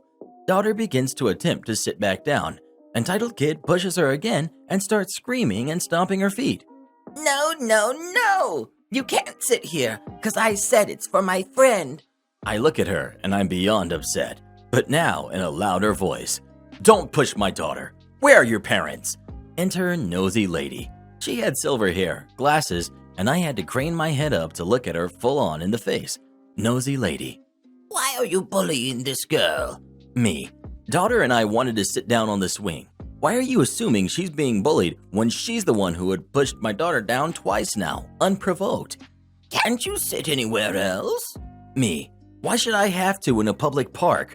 Daughter just wanted to sit next to me, and these are the lowest swings. The friend your granddaughter is waiting for is off playing in the car, and seeing as Entitled Kid doesn't own the park, she can't call dibs on a swing that isn't being used, and I even try to compromise, but I will not put up with your granddaughter pushing my kid. Nosy Lady. She's not my granddaughter. Me. Do you even know her? No, but... So you're defending a kid you don't know in a situation that doesn't involve you? It's perfectly fine for her to bully my kid off a swing, but when I ask to speak to her parents, I'm a bully? Why can you advocate for a stranger, but I can't stand up for my own daughter? Why does she deserve less than this girl or her friend in a public space? Nosy Lady. Well, you are setting a bad example for your daughter. Ah, yes. I should let my kid be bullied and allow her to believe she's less than someone else. Why is that? I just think you're being unreasonable. Answer my question. Nosy Lady just kept repeating herself, and daughter had started to cry at this point while Entitled Kid seemed smug. I just gave her a hug and told her that we're going to go have fun and not let these bullies ruin our fun time. I stayed for an hour more than what I had planned to make my daughter feel better. Entitled Kid's friend never came over to the swings the entire time I was there. I gave a little gesture to Nosy Lady on my way out when my daughter wasn't looking. Just wanted to share my experience. Am I the jerk for asking our server to take something off of our bill? I took my sister out to dinner for her birthday earlier this week. It was a restaurant with wonderful reviews that we've been wanting to try, so I made us a reservation. We got there about 10 minutes early and were seated pretty much right away. Our server is the one that seated us and said he'd be right back to bring us some water and take our drink orders. It's a pretty small restaurant where they really only had enough seats for about 15 to 20 people, so it isn't that they couldn't see us. As far as I could tell, there were 2 servers working and they did seem pretty busy. 10 minutes go by and still nobody has come back to where we were sitting. Another 10 minutes go by and now we're wondering if we had been forgotten about. I get our server's attention and he comes by to say he'll be right back. Another couple minutes go by and then he comes and seats another couple of 2 people at the table next to us. He immediately brings them water and then takes their drink orders. I try to get his attention again and he says he'll be right back. He goes to put their orders in and then he comes back to take ours.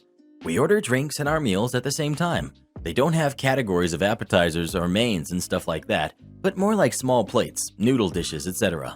I ask if we can start with one of the small plates and then we each order something for ourselves. All is well. Eventually our food comes, but it's both of our main dishes. No biggie, I just assume they're busy, so it will all come out at the same time. About halfway through our meal, our small dish still isn't there, so I ask our server, and he said that one just takes a long time to make and will be out shortly. About 40 minutes have gone by, and my sister and I have both finished our dinner, and our small plate still isn't there. At this point, we're both full and don't really care enough to get it. It was around $10, So I figured I'd just ask for it to be removed from the bill and I'll pay, and that's it. At this time, the other server comes to our table bringing our small plate. Not gonna lie, we're both stuffed. The meals were very large. I say that we're pretty full, so we are just going to do the check and ask if she could take that off since we thought it was going to come out first or with our meal. The server then gets a bit of an attitude and tells us that we should have been told that everything comes out when it's ready and that this thing we ordered takes longer than anything else on the menu to make. However, we were never told that. If we had been told that, we would have been totally fine, but we just never were. Then she promptly brought us our check and waited for us to pay and then stood there until we got up and left. I did check the menu to see if this was stated anywhere, and it wasn't. Overall, the food was incredible, but the service just seemed weird. They were busy, but I don't know. The server made it seem like I was the jerk, so I just wanted to see if I'm in the wrong here. Well, what do you think? Is OP the jerk or not? Please let us know. That's honestly really bad service. I'd totally leave them a bad review. You're wearing an apron. I work as an assistant manager at a pizzeria, and my job is a little bit of everything. Yesterday, a paper towel dispenser wasn't working, and after a bit of checking, I found the batteries that powered it had run out. We didn't have any spares in the restaurant, so I took my motorcycle to my local grocery store down the road. I go in and swerve past all of the people doing their dinner time shopping. After years of stopping at the store, many of the employees know me as the dude who works at the pizza place down the road. And today I'm in full uniform wearing jeans and a black shirt that has bits of flour on the shoulders. The logo of the pizza company is plastered on my chest as well as the middle of my red apron. I go to the location of the batteries, which is a counter between check stands 3 and 4, and began looking for D batteries. Before I can reach out and grab my choice, I hear a ahem from behind me. I look around and see a wild Karen. Karen. Excuse me, do you have any toilet paper? Me. I'm sorry, I don't work here, but I think they're on aisle 12. Karen, huffing. Well, are you going to take me there? Me. I'm sorry, but I don't work here. As I grab my batteries. Don't lie to me. You're wearing an apron. Just then, a cashier who I know opened check stand 4. I swerve past Karen and place my batteries on the conveyor belt. Cashier. Hey, pizza nerd, how's it going? Karen. Excuse me, I want to complain about this rude employee of yours. Points a finger at me. He won't show me where the toilet paper is. Me, turning to Karen. Ma'am, I don't work here. Then why are you wearing an apron? Me. I point to the pizzeria logo on my apron. I work at the pizzeria down the road. I don't work here. I just came here for the batteries. Cashier. The batteries come to $11.50. Me. I pay for the batteries and turn to Karen one last time. The toilet paper is on aisle 12. Have a nice day. And I walk out. At the end of the night, I go back to the grocery store with a box of pepperoni pizza. I see the cashier closing a register, and we have a laugh as she tells me this is not the first time that particular Karen has mistaken a customer for an employee. Don't want to tell me where you are? Fine, you're not getting your dinner. I work at a hospital as a receptionist/admissions person. It's as rough and chaotic as you'd think it is. Anyways, a lot of people don't like hospital food, and so they order a delivery service to have food brought to them. That's fine, but the delivery person can't actually come up to their room. It has to be left with us, and we fill out a form and take it to the patient. There is one piece of information that is so incredibly important: your room number. For those who may not know, delivery people only see your first name and last initial, and that's all the information they can give me. So if I don't have your room number, chances are I will not be able to find you based off of just your first name. A few nights ago, a delivery man came in with $30 to $40 worth of food. The name was a super generic male name, like John A., obviously not the real name, and of course, no room number. I asked the delivery man if he could call the customer, and he said that he would. When the customer picked up, before he could even say hello, I heard some yelling on the other end. The delivery man let me know that the customer said, "Why are you calling me? I don't want to talk to you. Leave it with the front desk and leave me alone." You don't want to talk to us? Even when we're trying to find you so we can bring you the food that you paid for? Fine. I very happily let the delivery man know that I would take it from there, and I placed the food on the counter where deliveries go, and it sat there for 4 hours. The food got cold, and the milkshake turned into a sugary, lukewarm slime. But it gets better. 4 hours later, A nurse came down and asked if we had food for a John A. I told her we did and showed her the bag of food. She examined the receipt and said, "Oh, he can't have any of this." What did he buy? 2 burgers, a chili dog, a side of fries, and a large chocolate milkshake. If he wasn't a jerk and gave us a room number, there's a solid chance that someone would have delivered it to him without his nurse realizing what he got. But because he decided he was too good to speak to us lowly peasants, he had to send his nurse to collect his very cold food that he had been waiting for, only to have it taken away. How you Redditors taught us something new. We recently decided we had to go out of town because my husband wanted to take a day off work, and if he's not physically unreachable, they will call him into work. So we decided to go to some parks and stay at a nearby hotel.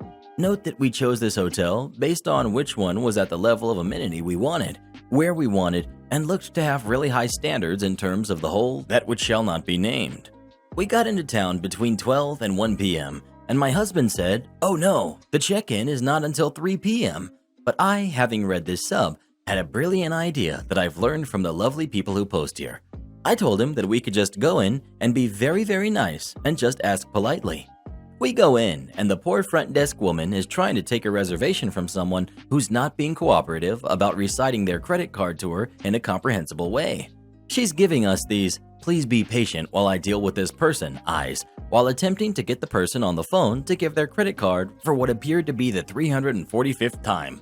She finally gets them to give her the information she needs and hangs up, then turns to us, immediately thanking us for being patient. We explained that we realized we're quite early, but is it possible that the room is ready? And if not, that's totally okay and we don't mind.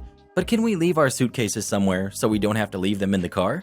She pauses and obviously is evaluating us for niceness or something, because she then says that she will go check, goes off and comes back a minute later and says, "Yes, the room is ready and we can check in." Hooray! So when we are leaving, she thanked us for staying and starts to go in the back. Then I stopped her, and she thought I had not heard her and just repeated that.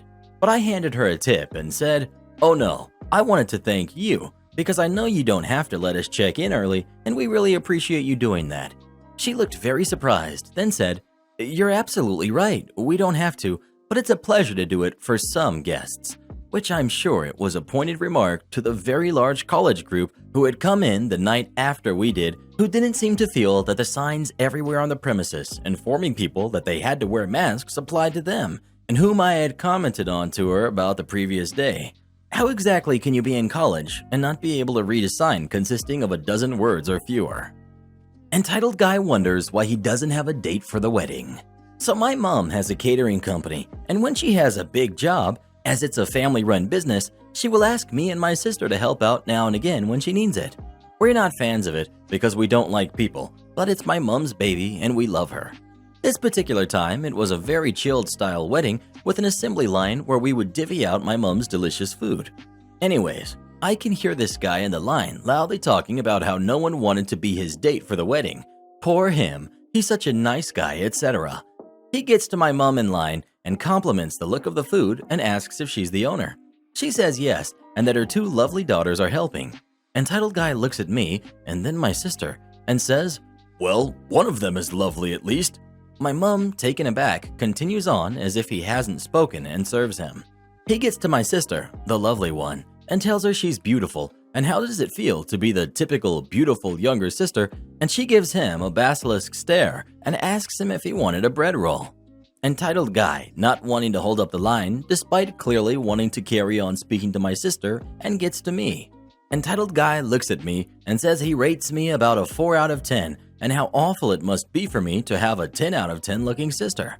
Now, I don't think I'm ugly, and I do think my sister is beautiful, but we look very different. She's very slim, athletic, tanned, with beach blonde hair with conker-colored eyes, whereas I am hourglass, pale skin, gray eyes, and heavily tattooed, so I'm aware I'm an acquired taste. I'm not offended he thinks my sister is beautiful. I think she's beautiful. However, I am offended that he thinks we want his assembly line commentary, especially when he looks like a human version of Seabiscuit.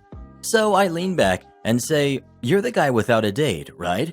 I can see my mom twitching like, "Please, for the love of God, don't be too harsh." He's grinning at me with his friends, all proud of himself, and I say, "I wonder which one it is, if it's your lack of manners Looks or personality that stopped you from getting a date when everyone else has one?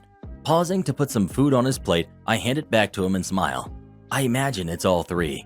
Also, despite being a 4, I've never not had a date for a function. Have a good day now. I never got to hear his response as the line needed to get moving.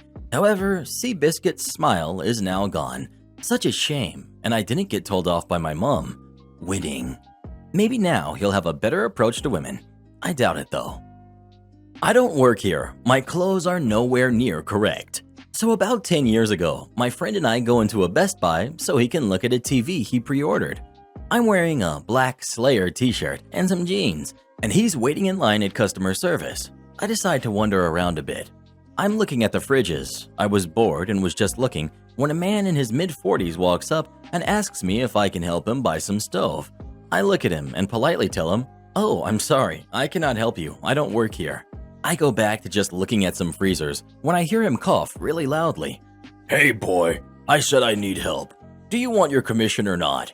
I look up at him and said, "I don't work here, man," and I wave my hand around my shirt.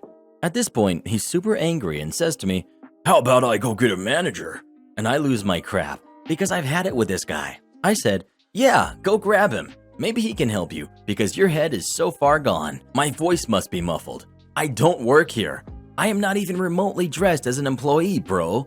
So he leaves and I wander over to the gaming section where a burly man in a blue Best Buy shirt and that guy come walking over. Employee.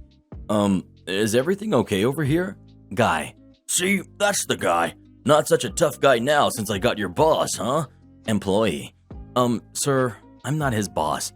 He doesn't work here. He has a Slayer t-shirt on. That should have been a dead giveaway." Guy. "But he looks like an employee." Nope, not even close. "Well, what are you going to do for me?" Employee.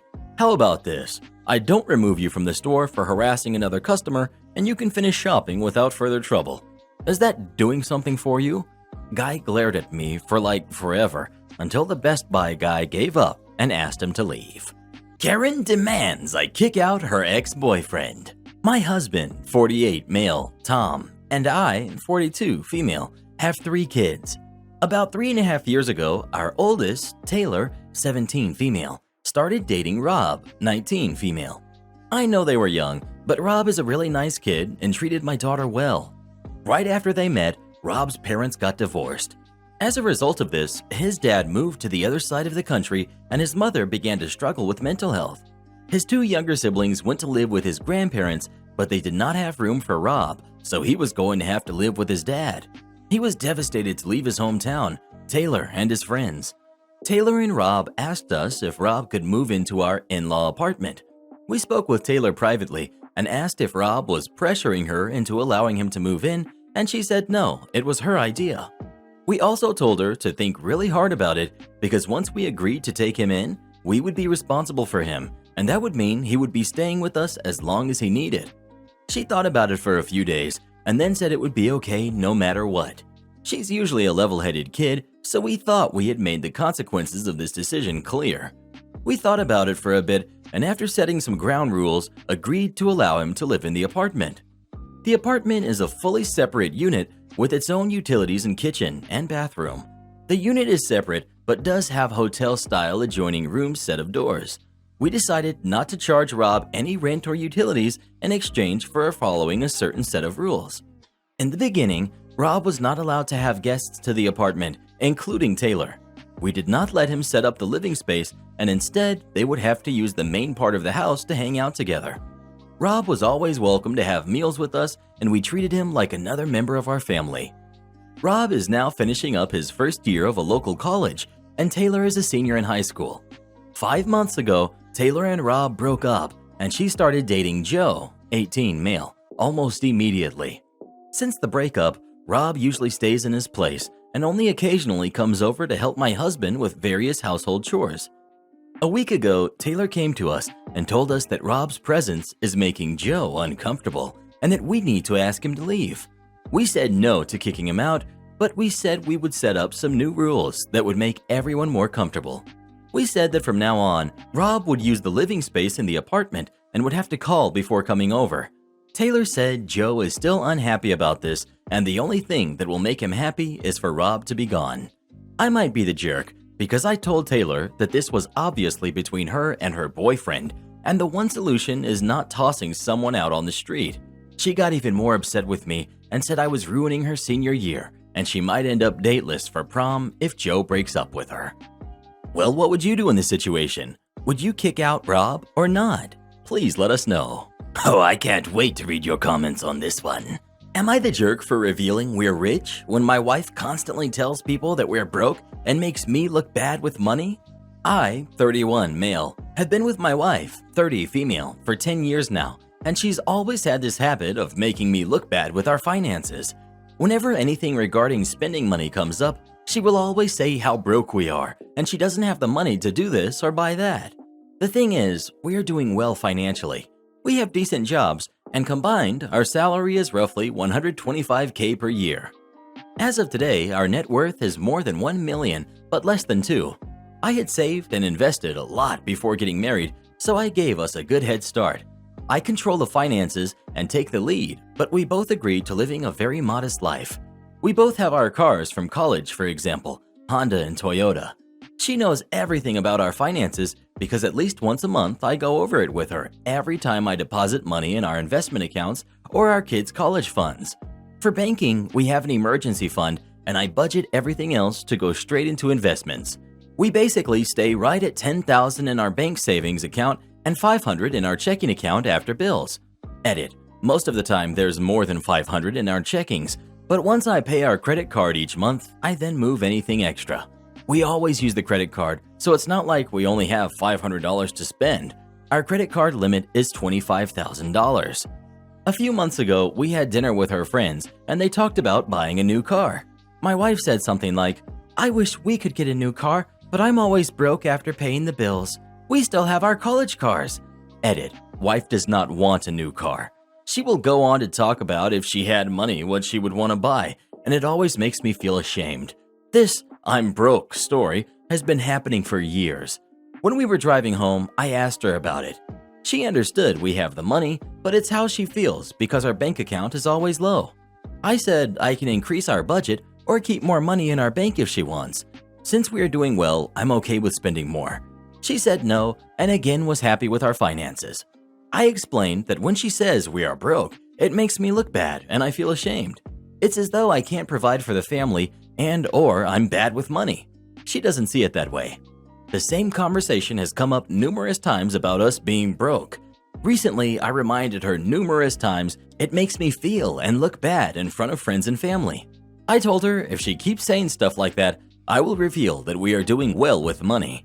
I gave her a few reminders I'd eventually do this, but she kept going with the "I'm broke" story.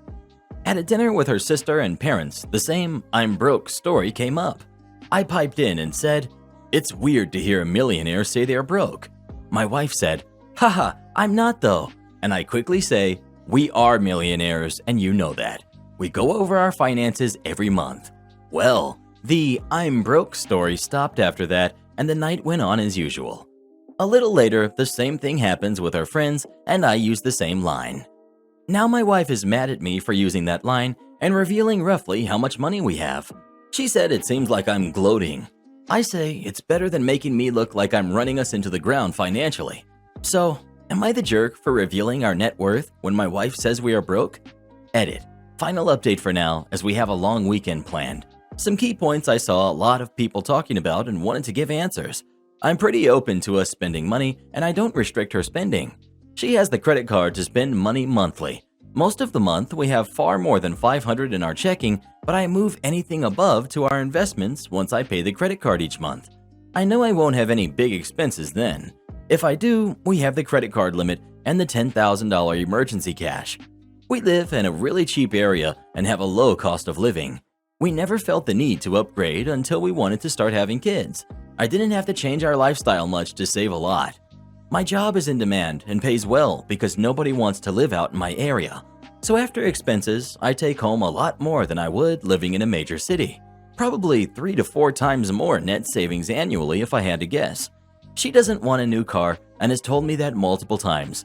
She doesn't like driving and feels comfortable with her current car. She doesn't know what she wants to do when she retires. I know I'll be golfing, games, and eating treats most days. I don't do any of this much now because we have kids, and they will be my focus for a long time. I maybe golf 1 or 2 times a month, and that's the only time I have my treats. I'll speak more with my wife about this. After reading posts, I think she may not feel like it's her money since she never saved much before we got engaged. Well, who do you agree with? OP or his wife?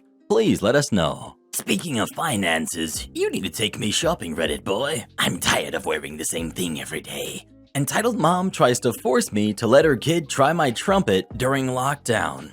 Context: I am a trumpetist in a local orchestra, and I need to go to rehearsals in another district every week. I live in a city that is very large geographically, and getting to a different district is like going to another city, and it takes around 1 hour on light rail train that acts as a commuter rail in my city. I get on the train at a terminal station, so there's usually a seat next to the glass separator thingy that I can lean on and take a nap.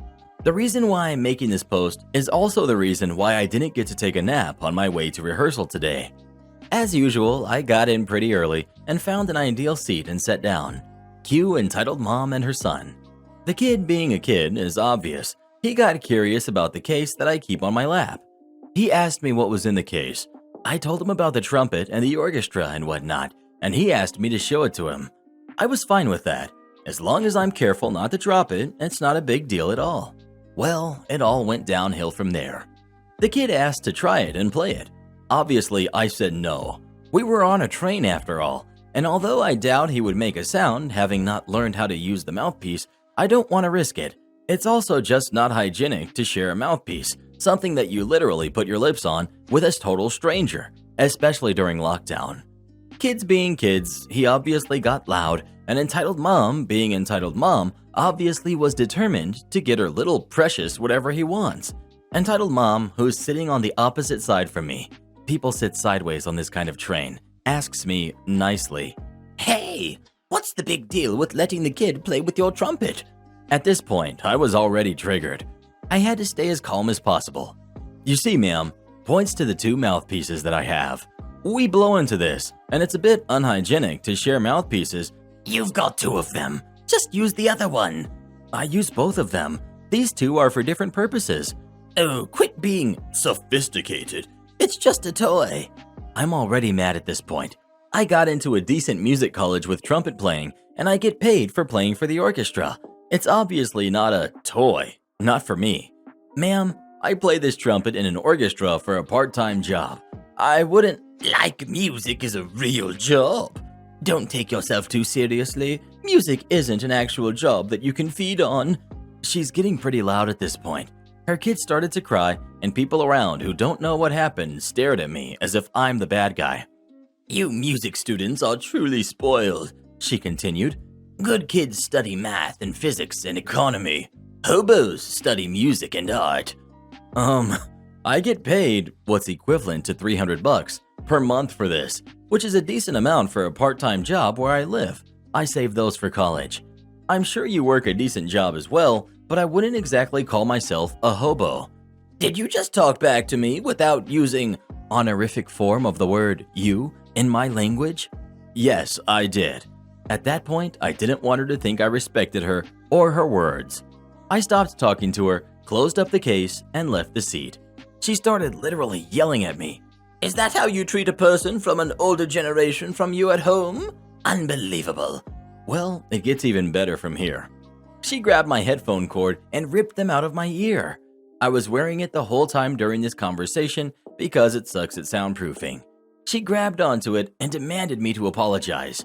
No way in heck I was going to. It's my station. Let go of the headphones or I'm going to call security. We have security staff on the trains, and usually they help elderly people getting on and off, stop people from smoking, etc. She did not let go. I didn't even need to call the security guy. He saw what was happening and demanded the lady and her kid to leave the train on the next stop. I finally got peace and got off one station later than where I usually get off, just so I wouldn't be getting off at the same station with her. The station I got off at wasn't much further to the place we were rehearsing at, and the extra few cents for going slightly further definitely was worth it. Speaking of musical instruments, do you play any instruments? And if so, which ones? Please let us know. Oh, I love playing the marimba. I see what you did there. Am I the jerk for refusing to help my husband throw a barbecue party for his friends? So, my husband likes to invite his friends, note his friends, I'm not close with them, for barbecue parties. He prides himself on his barbecue skills. The thing is, I always end up doing everything. He buys and preps the meat and then grills and serves it, and collects praise for his barbecue skills. I have to buy drinks, get out enough dishes, clean up the patio and deck. Non-native speaker, I don't know which one to use.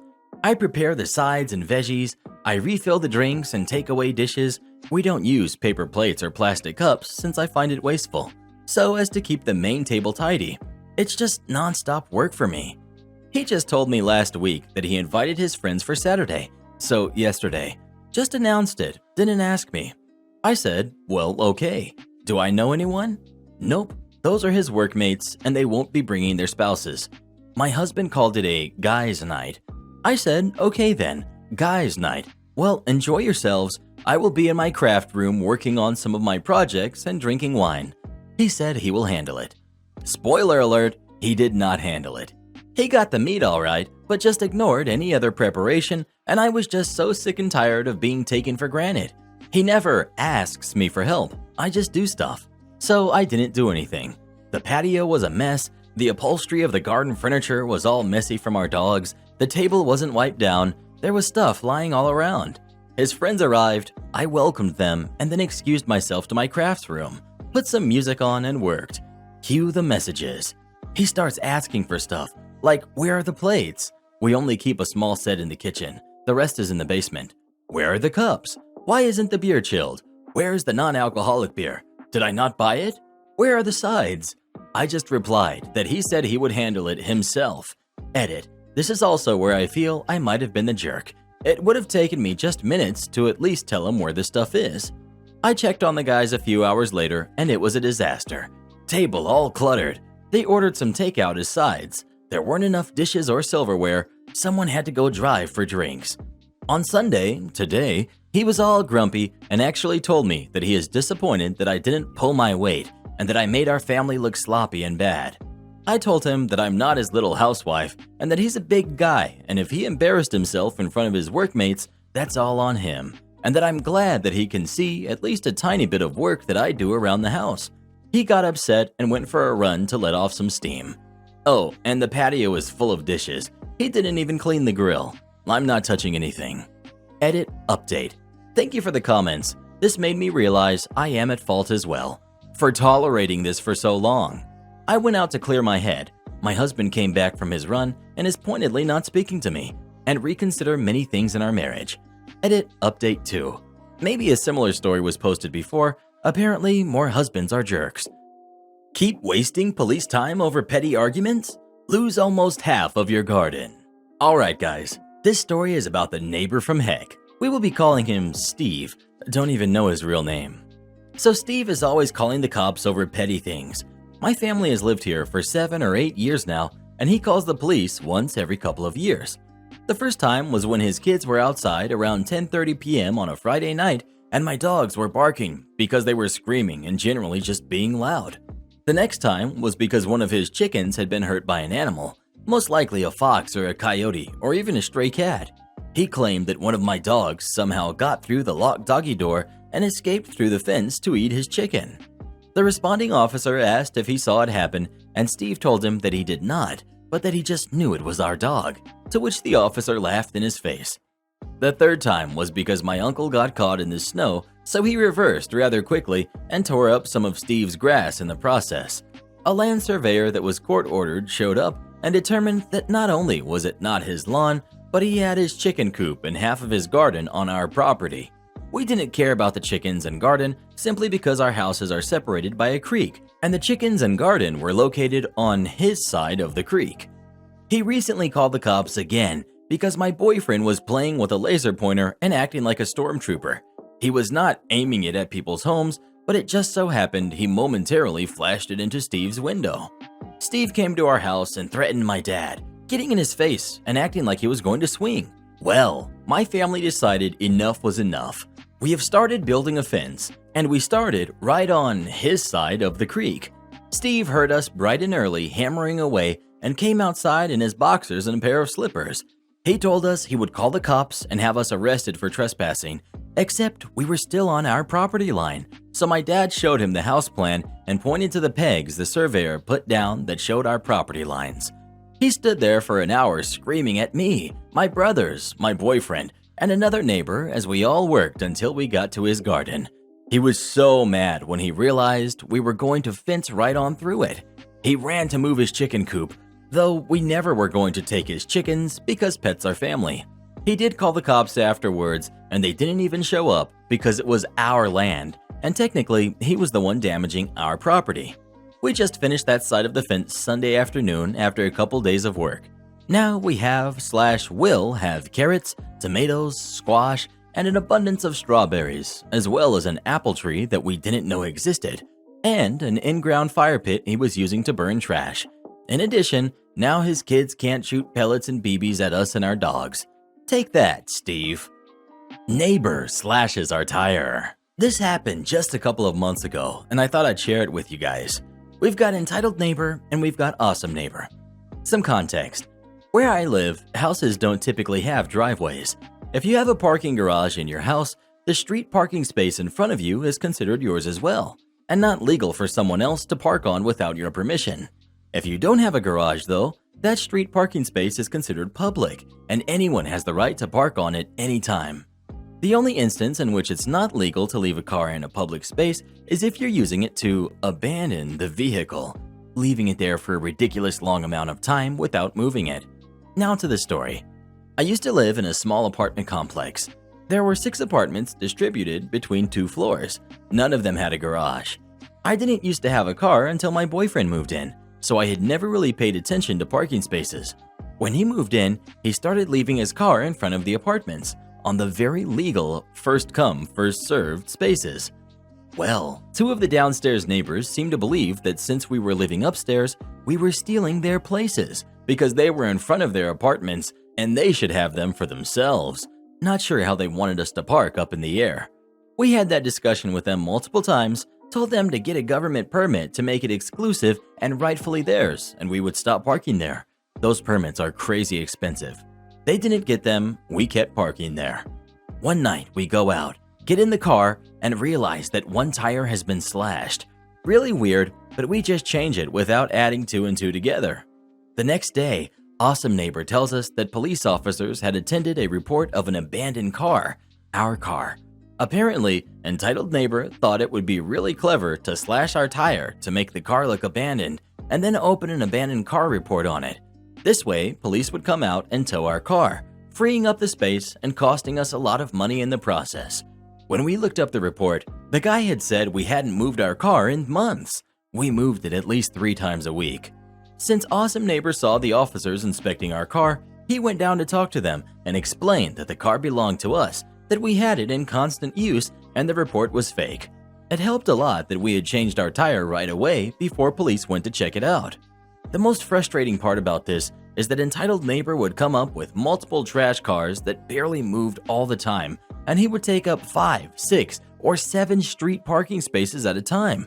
So he did understand the concept of public parking, he just believed everyone should give up their parking rights to him. We tried talking to him after the incident, and he was way too coward to face us, instead sending his wife, who told us we needed to have empathy for him. Anyways, now we have moved to a place with assigned parking per apartment, and so far, no entitled neighbors around. I tried to make up a way out, I really did. Once again, pulling from the very deep well that is my time as a supervisor for a major cable TV/internet company. This takes place around 2006, where I've just received a transfer from one of our agents. We have a customer that insisted on a supervisor the instant they call in. Those can be annoying, but also have the potential to be fun. Here we go. This guy starts off by spending the first 10 minutes giving me crap because his wife tried to call in earlier for help, and we wouldn't help her because her name wasn't on the account. Well, that's policy, and no amount of, "You should know she's allowed because she's my wife," will change that. It's just a full-on rant about how dumb our policies and agents are for causing him all this trouble of having to call in with her. over and over in a circular complaint. Eventually, I finally get the info I need into the account, including security verification from him. Now my wife's trying to install that free antivirus you guys have on your website, but it says it needs the company email address to do it. I don't have one of those, so you need to figure out how to make it work. She's right here on the line with me, and we're both staying here until we get this program installed. Yes, we were giving away an antivirus program, or at least a year of it, free to our customers in some partnership with one of the bigger companies in that field. Sir, you do have one of those. It's created by when you first sign up, but that was a few years ago, so you might not remember it. That's no problem. I'll look it up for you. I don't remember signing up for that. You guys probably messed it up somewhere. Like I said, no big deal at all. I'll help you through, and you can change it if you want, or never use it again after this, or whatever you want. Now, I found it, and it does say it was set up by the customer, and it looks like it's been used a lot, just not in a year or so. For security reasons though, I shouldn't give it to you while she's still on the line. Could you possibly have her leave the line for just a few seconds? This is not true, but you'll see why I tried. I told you already. She's my wife. She can do whatever she wants with this account. Can't anybody there listen and do their job? She's got a pen right here and she'll write it down. And then we'll see about installing the antivirus. You're sure I should say your address out loud while she's on the phone? Yes, this is getting ridiculous. You know that? Just tell us. Okay, the address you said on this account is Secret Gay Looking for More at companyname.net. Not the actual address. I tamed it down a bit for Reddit. His wife's voice for the first time of the call. Again? Are you? And right there, the call drops. I forgot to save the account number so I could look it up later and see if anything more happened. But I can imagine. Negative attitude not needed. To set this up, I used to work as a manager for a construction company that primarily took jobs in the public sector. Think government sites, universities, police buildings, etc. The owners were cheap, like to a fault. I had previously pointed out some issues with using certain materials that were subpar or weren't standard for our jobs so that the owners could beef up their profit margin. I was told to be more of a team player and was basically shuffled off to other small, dead-end jobs. I continued pointing out issues on jobs and eventually was let go and told to take my negative attitude somewhere else. So I did. Well, before my departure, during my last month, I was working in the office and noticed the company had put all of their eggs into one basket and were bidding on multiple jobs at a university campus nearby. Shortly after I was let go, a manager whom I used to work with, who now worked for that particular university, got in contact with me and offered me a job as a construction compliance officer. Part of my job was to rewrite their very old and outdated construction specifications. I rewrote them all and made sure to include very precise wording as this was considered a legal document, as they were part of the tender contract. As you can guess, these specifications were included in all contracts going forward, including the 5 that were awarded to my previous employer. Being a compliance officer, I'm not involved in the tender, bidding, or awarding process for contracts, so they had no idea I was watching their projects. Fast forward 6 months, and I've been by their sites, all of them, and they had continued to use their shortcuts and subpar materials. But this time, they were in violation of their contract. We had a progress meeting over Zoom for one of their jobs, and I sat quietly, with my video off, until the point at which I was asked for my report. Their faces were priceless when I turned my video on and introduced myself. I outlined, in detail, all of their shortcuts and deficiencies. The project manager, who was one of the ones that had a hand in my firing, argued that there were no issues with them using these materials and methods, and "That's how we've always done it," which was a perfect answer. I had their contract and had highlighted the part outlining the compliance with their own specifications as code. There was also a clause included stating if they didn't comply, they would not be paid their final 20% of the contract, which was basically their entire profit margin. Also, since they had said it was how they always did their work, we investigated all their sites and had them remove all their material that were in violation of the contract and fix the deficiencies at their cost. Fallout. Someone that I keep in contact with at that company told me they ended up losing money overall on all their jobs with us and they ended up firing the entire management team, including the project manager that had a hand in my firing. Although I don't like to see people lose their livelihoods, these people should never have been in their positions. Sometimes you just have to take your negative attitude somewhere it's appreciated. Am I the jerk for not wanting to change my last name to my husband's to-be? Info. I'm an American citizen now, but not American born. Have dual citizenship. My boyfriend and I have been dating for 5.5 years. Back in January, he proposed and I said yes. Everything was great and we were really happy.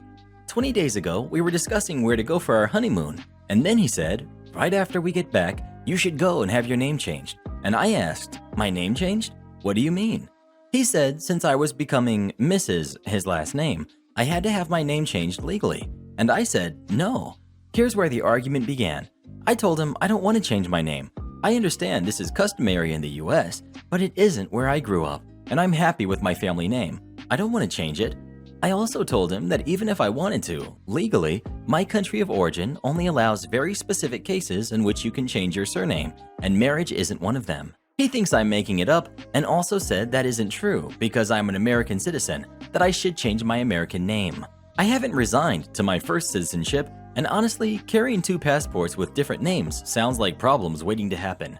I proposed what I felt was a middle ground option, to hyphenate my surname, but he says that's not what he wants. He wants me to change my name full stop. The reason? This is what every woman in my family has always done. And at the very end, he throws, I'm sure you would have done it for your ex, and this was really unexpected to me.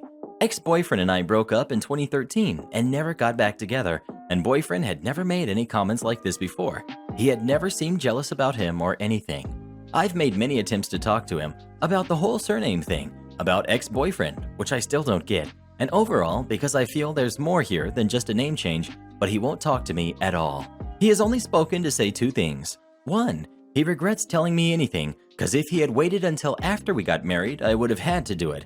And 2, he's not talking to me until I stop this and agree to change my name. 20 days have passed at this point, and I'm becoming impatient. I would have understood 2 days, maybe, to cool off and abstain from saying things you don't mean just because you're angry, but 20 days seems too many. It always makes me wonder if this is a preview of what awaits in our marriage. Whenever we disagree, he's going to stop all communication until I give up and do what he wants. I'm no relationship expert, but that sounds like manipulation. To be honest, I'm not even sure I want to marry him at all now, but maybe I'm being too dramatic. Of course, his family thinks I'm a jerk, and my friends are split. Some think he's being childish and borderline manipulative. Others think since I'm in the US, I should accommodate to what is customary here. So, Reddit, am I the jerk? My Karen wife thinks she's the boss. For starters, I'm male 41, and my wife, female 39, and I have been together for 16 years. When she met me, I was at the height of my business and started to go up from there. Even during the lockdown, my business is still booming. I had my own house that I lived in by myself, a couple of cars, and a cottage, although that is unrelated. I own my own factory refurbishing various re-engineered equipment, mostly HVAC stuff. About 3 years after we got married, she decided she had enough working odd jobs and making not so great money at it. So she expressed she wanted to be a stay-at-home wife. I had no problem with this. We don't have kids and don't plan on having any, so I saw this as a win-win as she got to stay home and I came home to a nice house. After 3 years of this, she was tired of being a stay-at-home wife and wanted to rejoin the workforce. Since she could really only find odd jobs, I suggested she work at my shop. I pretty much created a job for her doing small admin stuff. Nothing crazy, as I used to do all this by myself, plus work on the floor, but this took a load off of my shoulders. Obviously, she got paid a healthy wage for her work, and I hired a cleaner to come in once a week to help us clean and maintain the house. On to the problem. One of my workers accidentally ordered 20 of one part instead of 2. This was a bit of a big deal, as now instead of being out a few $100s, I'm now out thousands. While I wasn't royally upset, this did put a large dent in my overhead, so I had to offload these parts. Barely made my money back, but that's besides the point. My wife, however, found out and absolutely berated this poor guy. I've had this guy work for me for over 10 years now, and his work is solid. He's a hardworking man, 2 kids, another on the way, and he's become my go-to guy for almost anything. I didn't hear any of the situation until I heard screaming from my wife that she was going to fire him and he cost her hours of rework and budgeting, etc. This is simply not true, as 2 phone calls and some editing on our books and everything would be right as rain. Tops a 1-hour affair. She and he finally filled me in, and I told her to leave the room so I could talk to him. She refused. I asked again, and once again she refused. I asked one more time, and my worker was on the verge of tears, and I yelled at her and told her, "You're not the boss. I am. I make these decisions. Now leave." I talked it over with him. We made amends as it was an honest mistake, and he hasn't made a mistake like that since he started, so I'm not concerned about it happening again. My wife was livid, and after yelling about his mistake, she's refused to talk to me. I'm clearly in the doghouse here, but I refuse to think I did anything wrong, as she was, in my opinion, being needlessly unreasonable and on a power trip. Am I the jerk? Well, who do you think is the jerk? OP or his wife? Please let us know. I think I would have fired her, to be honest. You want to handle the rush hour alone? Be my guest. So this happened in 2018 when I was working at a KFC outlet in the UK. Anybody who has worked fast food knows that there are times when the rush hour gets really hectic, especially if your franchise is on a busy street. I worked at this place on the weekends because it was the busiest time for the store and the only time I could take out from uni studies. At our busiest, we dealt with about 1,000 customers in a 12-hour workday, and about half of them being in these rush hour slots. I was part of the front of house staff, which meant my job was to take orders, deal with and listen to the customers' questions and complaints, pack their orders, make ice cream/shakes, and hand them out as well. At any given time, I was doing 1, 2, or all of these jobs together. Since we would get so busy, we had always aimed to have about 2 people on the registers, 2 people packing, and 1 person specifically for handing out the orders by calling out the order number on the receipt. The handing out the orders job was the easiest part and involved literally just standing there, which is why most of our staff used to work that station when they were tired, myself included.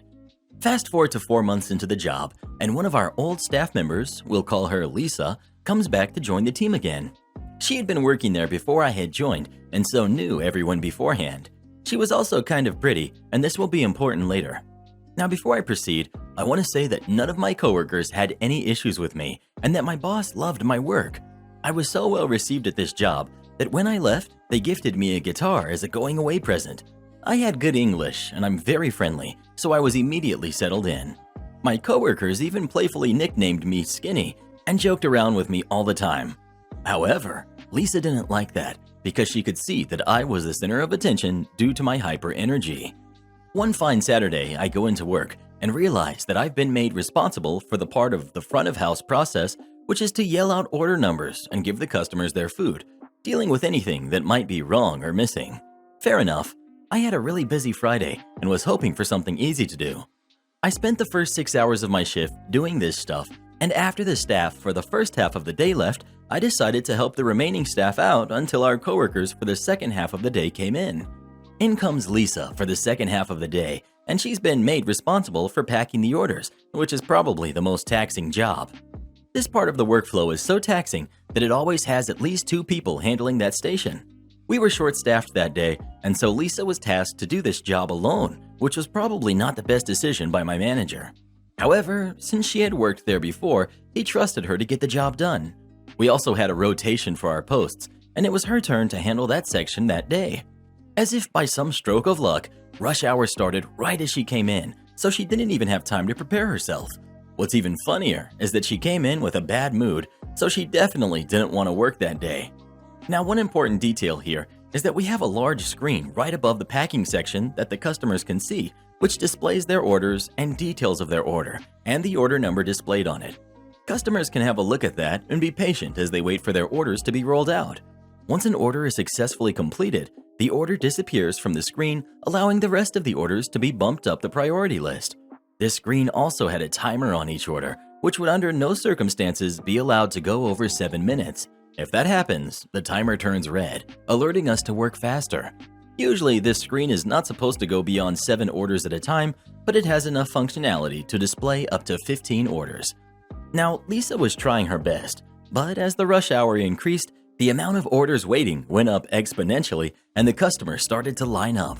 The screen went beyond 15 orders waiting with red plastered all over it, and at this point, it was obvious Lisa couldn't handle the packing section alone. One of my coworkers nudged me to go and help her out since I was basically doing the easiest job just standing around. I decided this was for the best, and so I walked up and started packing orders next to her. As I did so, she stopped doing the packing, looked at me dead in the eyes, and with the most threatening look said, "Go do your own job." I tried to be nice as usual and explained to her kindly how crowded it was getting, but it was obvious that she didn't want to listen. Not wanting business to be affected, I decided to go alert my manager. But just as I was about to go ask him for some advice, she says in the most condescending tone, "I don't know why you're trying so hard to work next to me, but it's honestly creepy and you should stop." Now, I will admit I'm an average-looking guy, definitely not in her league, but she was under some sort of misconception that I had somehow developed feelings for her. She was probably used to guys running after her and placed me in the same row without even getting to know me, which I found incredibly disrespectful. When I realized that that was how she thought of me, all of my will to want to help her flew right out of the window. I casually walked back to my station and grinned, knowing what was about to unfold. In the next 30 minutes, the screen was now full with about 40 orders waiting. In fact, there were so many orders waiting that you couldn't even see half of them on the screen because they were so down on the list. Customers were standing around, disgruntled and hungry, looking at Lisa as she was packing, running around trying to do everything by herself. My coworkers had seen how she had treated me, and so none of them approached to help her out. She was all over the place with the orders, chucking the bags in the air towards me, dropping fries on the floor, missing items, and the customers were complaining to high heaven at this service. I mean, even by fast food standards, this was bad. Since I was the one handing out the orders, I was hearing all the complaints and trying to sedate the customers as much as possible with the biggest smile on my face. It was pretty bad, and the only time I had ever had fun listening to people complain. What made it better was that the customers knew I wasn't to blame, and so we silently judged Lisa together as we watched her run around in a frenzy. Making casual trips to the back as Lisa was visibly shedding her hair out of stress was the best part because I was just doing my job, whilst Lisa was halting the entire business by herself. "Lisa just dropped some fries on the floor. We're gonna need a new batch. That burger that Lisa just sent out, she put it in the wrong customer's bag and they've just come back demanding a refund. A customer is complaining that the food is cold and wants a fresh burger." The thing is, the back of house staff were doing all of their work on time, so cold food and the like was not their problem. But because Lisa was messing up, they had to follow and remake the food, which meant wasting materials and also a bad mood, as they had to work extra for no reason. That's when my assistant manager, whom I was really good friends with, ran out to the front and asked in a concerned voice, "What's going on? Why aren't you helping her out?" I explained casually what Lisa had told me after I had tried really hard to help, loud enough so that the customers could hear, and you could tell by the look on my manager's face that this wasn't his first rodeo with Lisa. Dejectedly and quietly, he turned around and started helping Lisa to pack without saying another word to me. What made it even sweeter was that after about 5 minutes, another senior member of staff came to the front and chucked Lisa out of her situation and towards the back of house staff because she was being such a hindrance. In about 10 minutes, all orders were cleared and the dust had settled.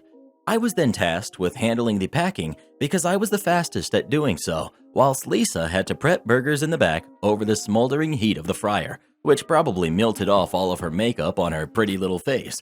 Imagine all the crap she was getting from the manager, and the embarrassment she had just faced in front of an entire crowd of people was probably just the most satisfying feeling I've ever had. Not because I was happy she was struggling, but because I got back at her for thinking I was below her, just because she was a little bit better looking than I was.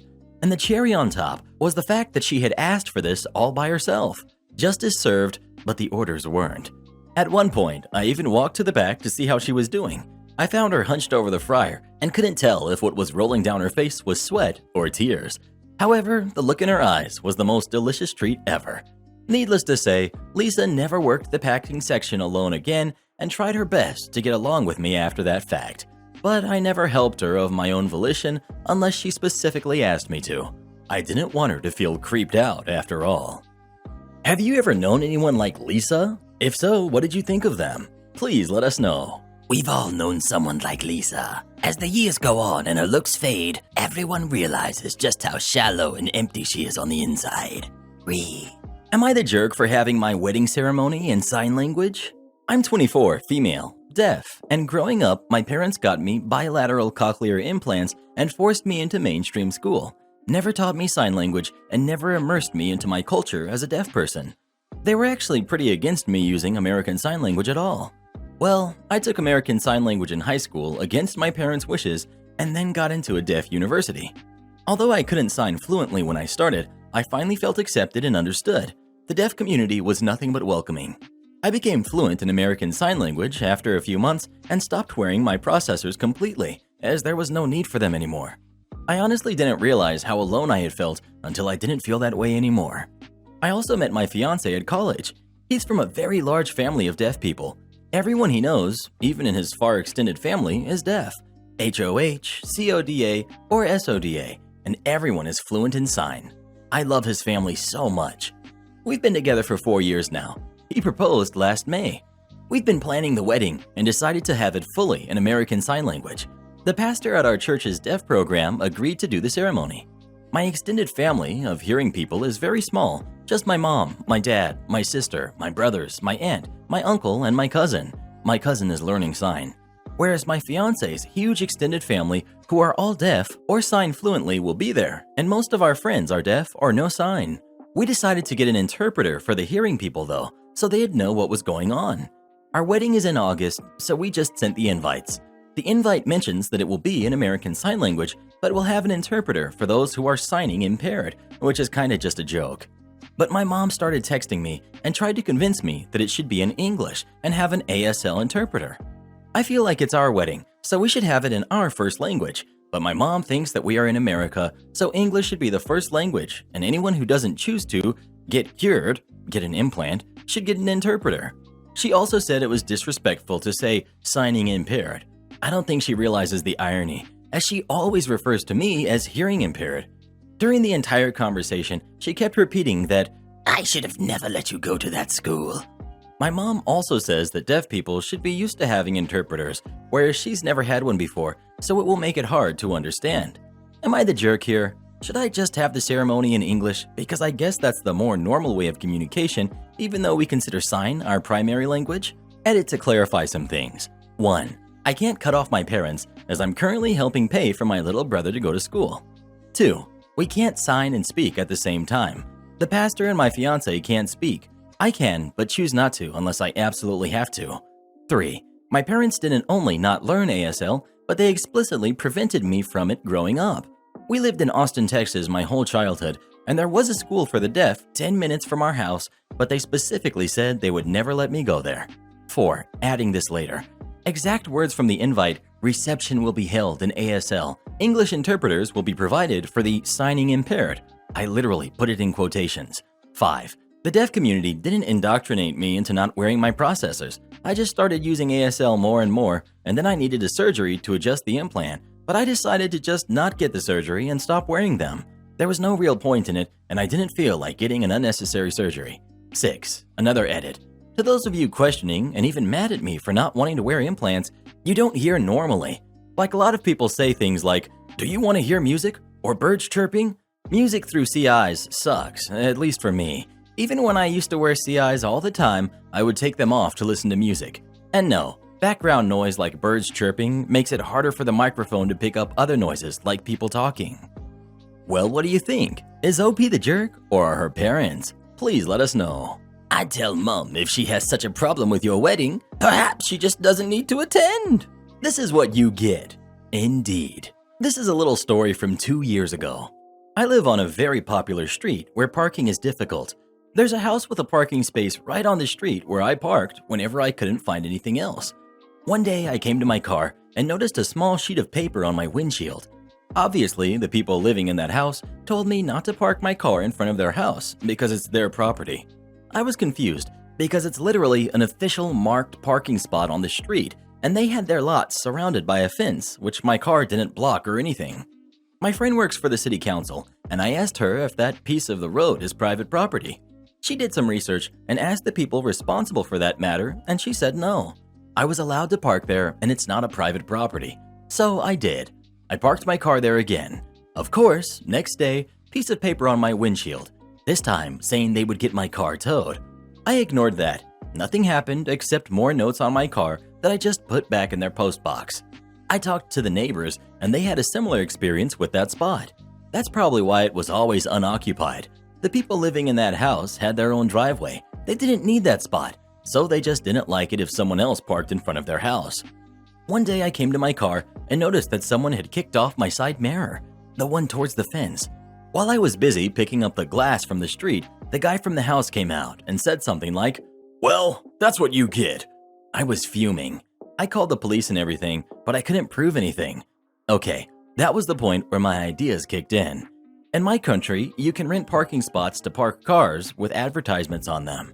My friend's dad, the one that worked for the council, had a used car dealership and did that sort of advertising quite regularly. So I told him about what happened, and literally 2 days later on that parking spot was a car trailer with a huge sign. It was 3 times taller than my car. I was so happy. And he replaced my broken mirror. And then my time came. I saw the house owners in their garden fuming about the advert, and I approached them with, "Oh, that is what you get." The faces, they were priceless. They tried to get the trailer removed, but the spot was legally rented. And you know what? It's still there. Now there is still a lack of parking spaces in my street, but I think that it's worth it. I know you don't work here. I recognize your uniform. This is not the typical "I don't work here" lady's story, but it's basically the inverse. I thought it was entertaining enough to share here. The only bit of relevant background information is that I have a close friend who works for a company that goes into retail stores and takes inventory for them, so I recognize their uniforms. This happened in the spring of 2017. I had just gotten out of a doctor's appointment and went to a nearby chain pharmacy to drop off my prescription. They could fill it for me, but it would be a 20-minute wait. Since I had my infant with me at the time and he was sleeping in his carrier, I decided to pick up a few things for him there instead of making a separate stop at the grocery store after. While I was on the baby aisle, I saw a guy wearing the same uniform as my close friend kneeling down near the baby shampoo with a little machine in one hand that tells me he's counting items on that shelf. I walked up next to him and saw that he was standing in front of the item I needed and braced myself for things to get awkward. The following is our conversation. Me: "Excuse me, sir." Guy who doesn't work there: I can't help you, ma'am. I don't work here. The employees in red polo shirts can help you. Me: "Oh, I know you don't work here. I have a friend who works for the same company as you. I just need to get one of those bottles of purple baby shampoo on the bottom shelf in front of you." Guy: Sure. The J&J one? Me: "Yeah, that's the one." He picks up the bottle and hands it to me. Here you go. Me: "Thanks." Him: You know, you're the first person who's recognized the uniform and listened when I said I don't work here in a really long time. Me: "I'm not surprised. My friend has a lot of stories about customers who can't seem to tell the difference between your company's uniform and the uniform of the store he's working in." We chatted for a bit more while I worked my way down the aisle finishing up my shopping. I told him some of my friend's best "I don't work here" stories, and he shared some of his with me. Then they called my name for my prescription and we said goodbye, and I went to go get my medication and pay for my items. Am I the jerk for walking off in the middle of dinner? My friend was trying to set me, 27, male, up with one of her friends. Only reason I said yes was because she kept pushing us to go out and telling me she thinks we'd be a cute couple. So whatever, I gave in and we agreed to meet at this restaurant. Her choice, by the way. It was this Mexican restaurant and I've been there before. They make some really good enchiladas. The tables are spaced out because of lockdown and obviously not a lot of seats available for people who want to eat, so we spent like 15 minutes waiting to get a table. This girl was already getting impatient, and literally the second we get a table, she's talking crap to the waitress who came to ask us what we want for drinks, about how they shouldn't be open if they're not able to cater to their customers. She was just being super rude to this lady for absolutely no reason. Funny thing was, she's being totally nice to me. First, she gave her crap because she brought ice in her drink, but she never asked for it to have no ice, which I pointed out to her, but she didn't want to believe me because she knows she asked for no ice. Then again, she got mad because there weren't any burgers on the menu. It's a Mexican restaurant. I told her if she wanted burgers, we could have gone to a place that serves burgers.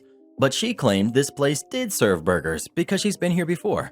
Again, starts giving the waitress a hard time, and I tried hard not to let it get to me up until she called the waitress a really mean name and told her to do her job. At that point, I apologized to the waitress, then told the girl we're done here. I took out my wallet to pay for the drinks, also a tip for the waitress, and told her I'm not putting up with her BS anymore.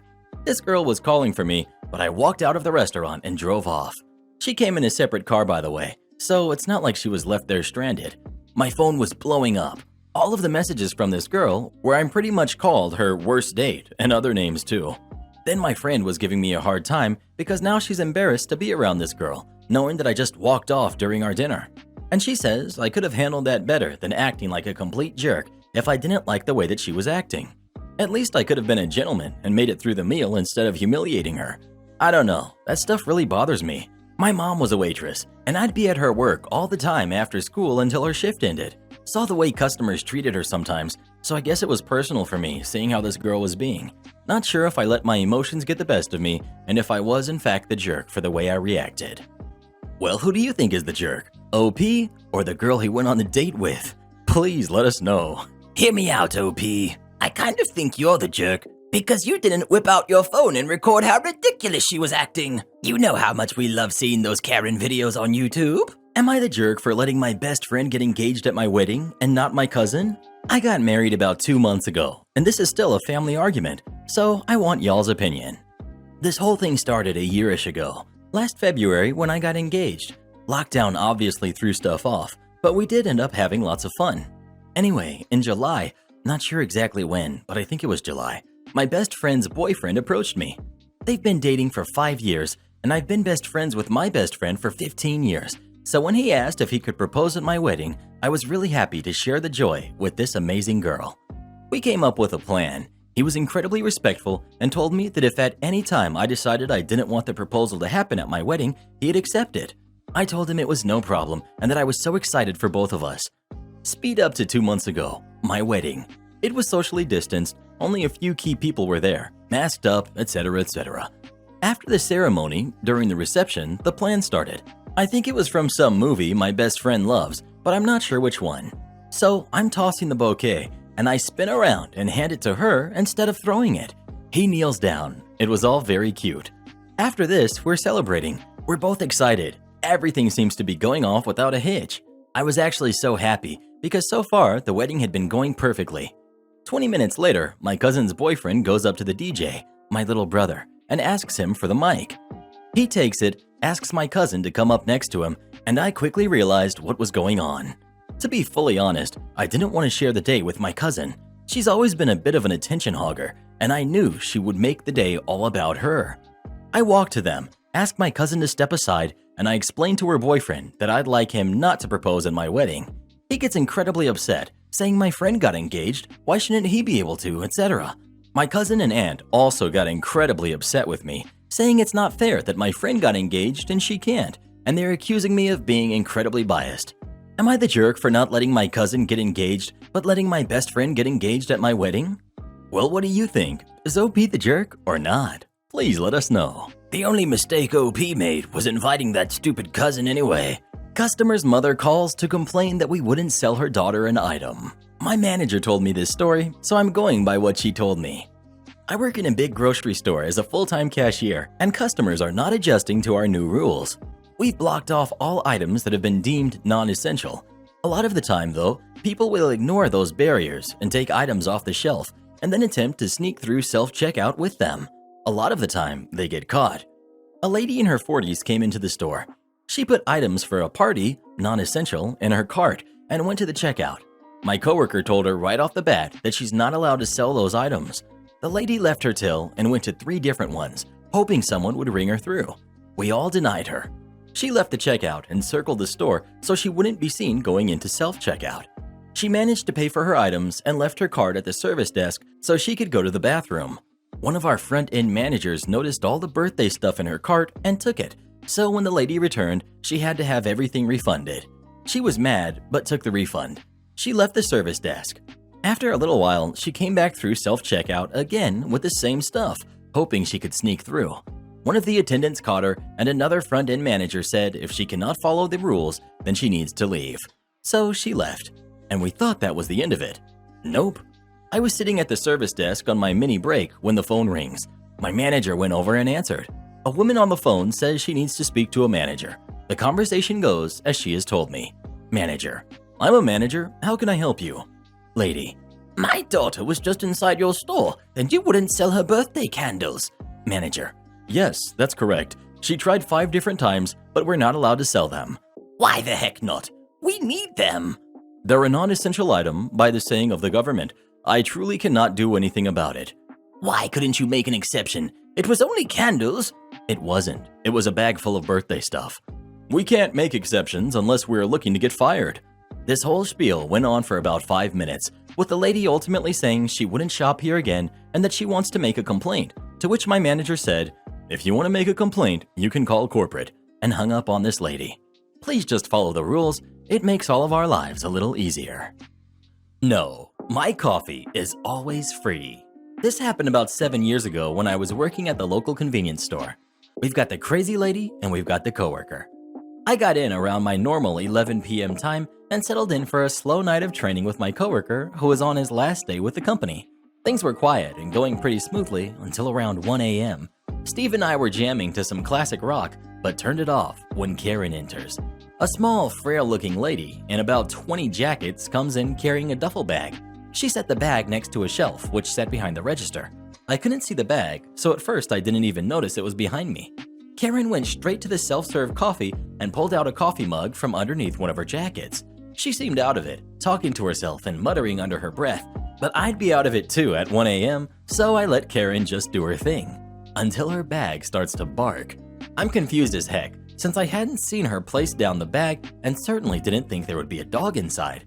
My coworker lets Karen know that we don't allow animals inside the store and she'll have to take him outside. This is as close as I can remember to what was said.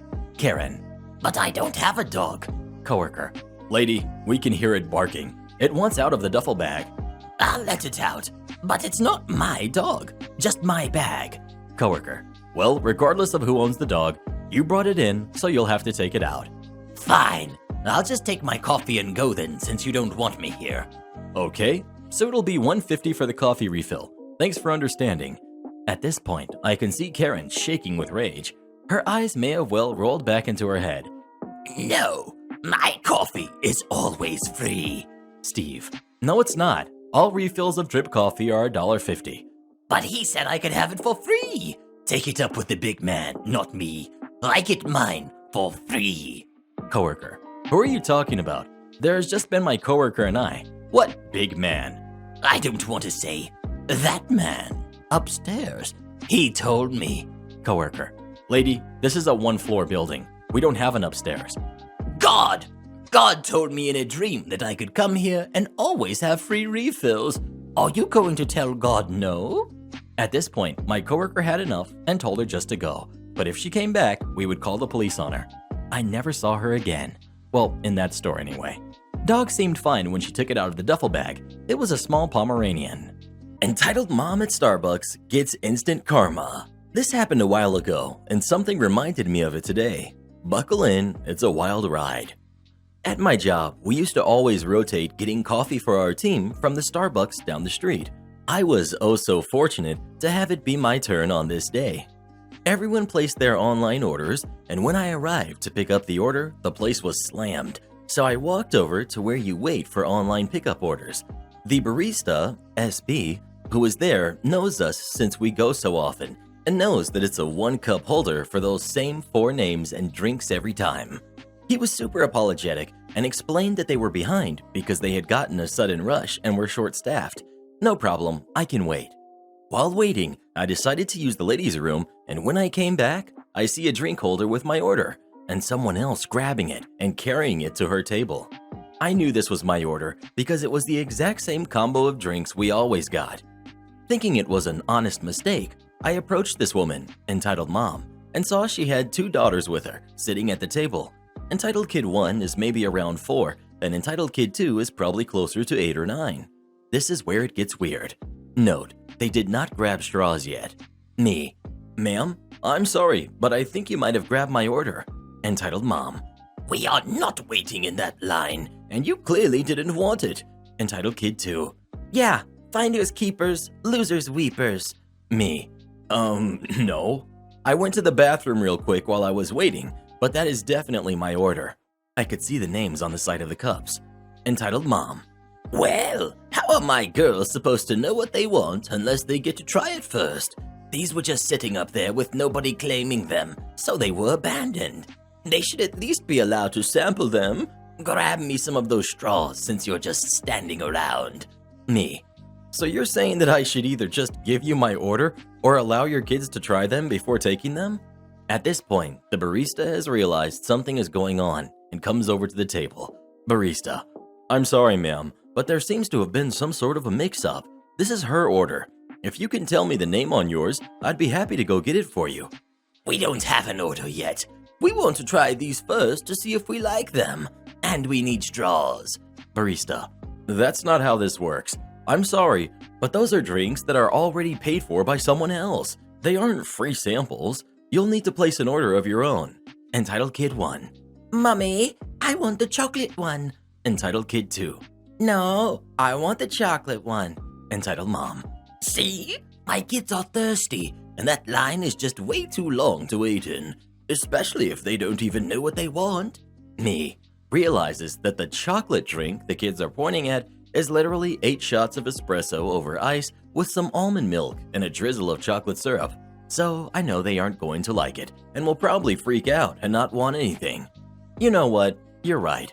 Asking you to wait like everyone else is just unacceptable. Go right ahead and try that one. I don't mind. At that point, the younger kid grabs the cup, removes the lid, takes a huge gulp, immediately gags, goes to put the cup back on the table, and spills it all over Entitled Mom. Entitled Mom grabs the kids and drags them out, screaming at us the whole time. I stuck around and helped the barista clean up the mess, as I definitely contributed to it, and he remade the drink for me. When I got back to work, my coworkers asked if I got lost because I was gone for so long. That was probably the highlight of my week. Speaking of Starbucks, what's your favorite thing to get at Starbucks? Please let us know. Caramel coconut frappuccino for the win. The most entitled guy I met on a dating site. This took place between 2004 to 2005. My sister convinced me to make an online dating account, thinking no harm. The worst part was my mom decided to play around with my profile as I went to the bathroom. Yeah, dumbest thing I know. During setup, she put some of what she thought I was or should be into. So yeah, she told me entered, saved, and we waited for a few days. There were a few hits and a few misses. Most of the people hitting my profile kind of just weren't my type. When I saw what was put on it, I lost it. My mother attempted to say I was into sports. I wasn't. She did some changes to my profile and claimed it would get me a date. I was upset because she didn't trust me to make my own darn decisions on a guy. About a week later, I got messaged by this one guy. I will call him Eric. He was kind of interesting, at least by his photograph. We talked for about a day or two and chose to meet up. He told me to pick the restaurant, which I did, and also since I was between classes, we could meet. We met in front of an Indian restaurant, which my parents were friends with the owner. Eric showed up and was starting to give me a bad feeling. He said he didn't like my choice and dragged me to an old Chicago. He paid. I guess I was fine, but I was annoyed I was eating a salad instead of a huge pizza. I had to tell him I was in Taekwondo and I needed to go light before class. You would think he would understand, but he said it wasn't a real sport and thought it was weird. I was a bit annoyed, but smiled and thought, okay, this is a one date. He will leave me alone after he finds we are not a match. Yeah, no. He decided to ask me about some plans for about a week later. I had a convention I was going to. When I told him my plans, he said nowhere on my profile did it say I was a nerd. I explained my mother helped me set up and deleted part of my hobbies. He just told me whatever, just to cancel my convention plans to go see a football game with him and his pals. Now I put my foot down and said no. He said since he put forth effort to meet, I owed him. I was seriously upset and left. He paid my bill, but he messaged me via email, which I forwarded to my mother, telling her what this guy did. He told me the game time and what he wanted me to get to prepare. I literally ignored him and I went to the convention. I had already booked a hotel room and had friends rooming with me. I did not tell them about any of this and just moved on. As soon as I got to the hotel, my mom called to say Eric was on his way to the hotel. She believed he was joining me for the weekend at the convention. Oh God, he showed up and looked really angry. He demanded I unbook my room, which he said was a waste of money, and demand a refund on my badge because we were going to a football game.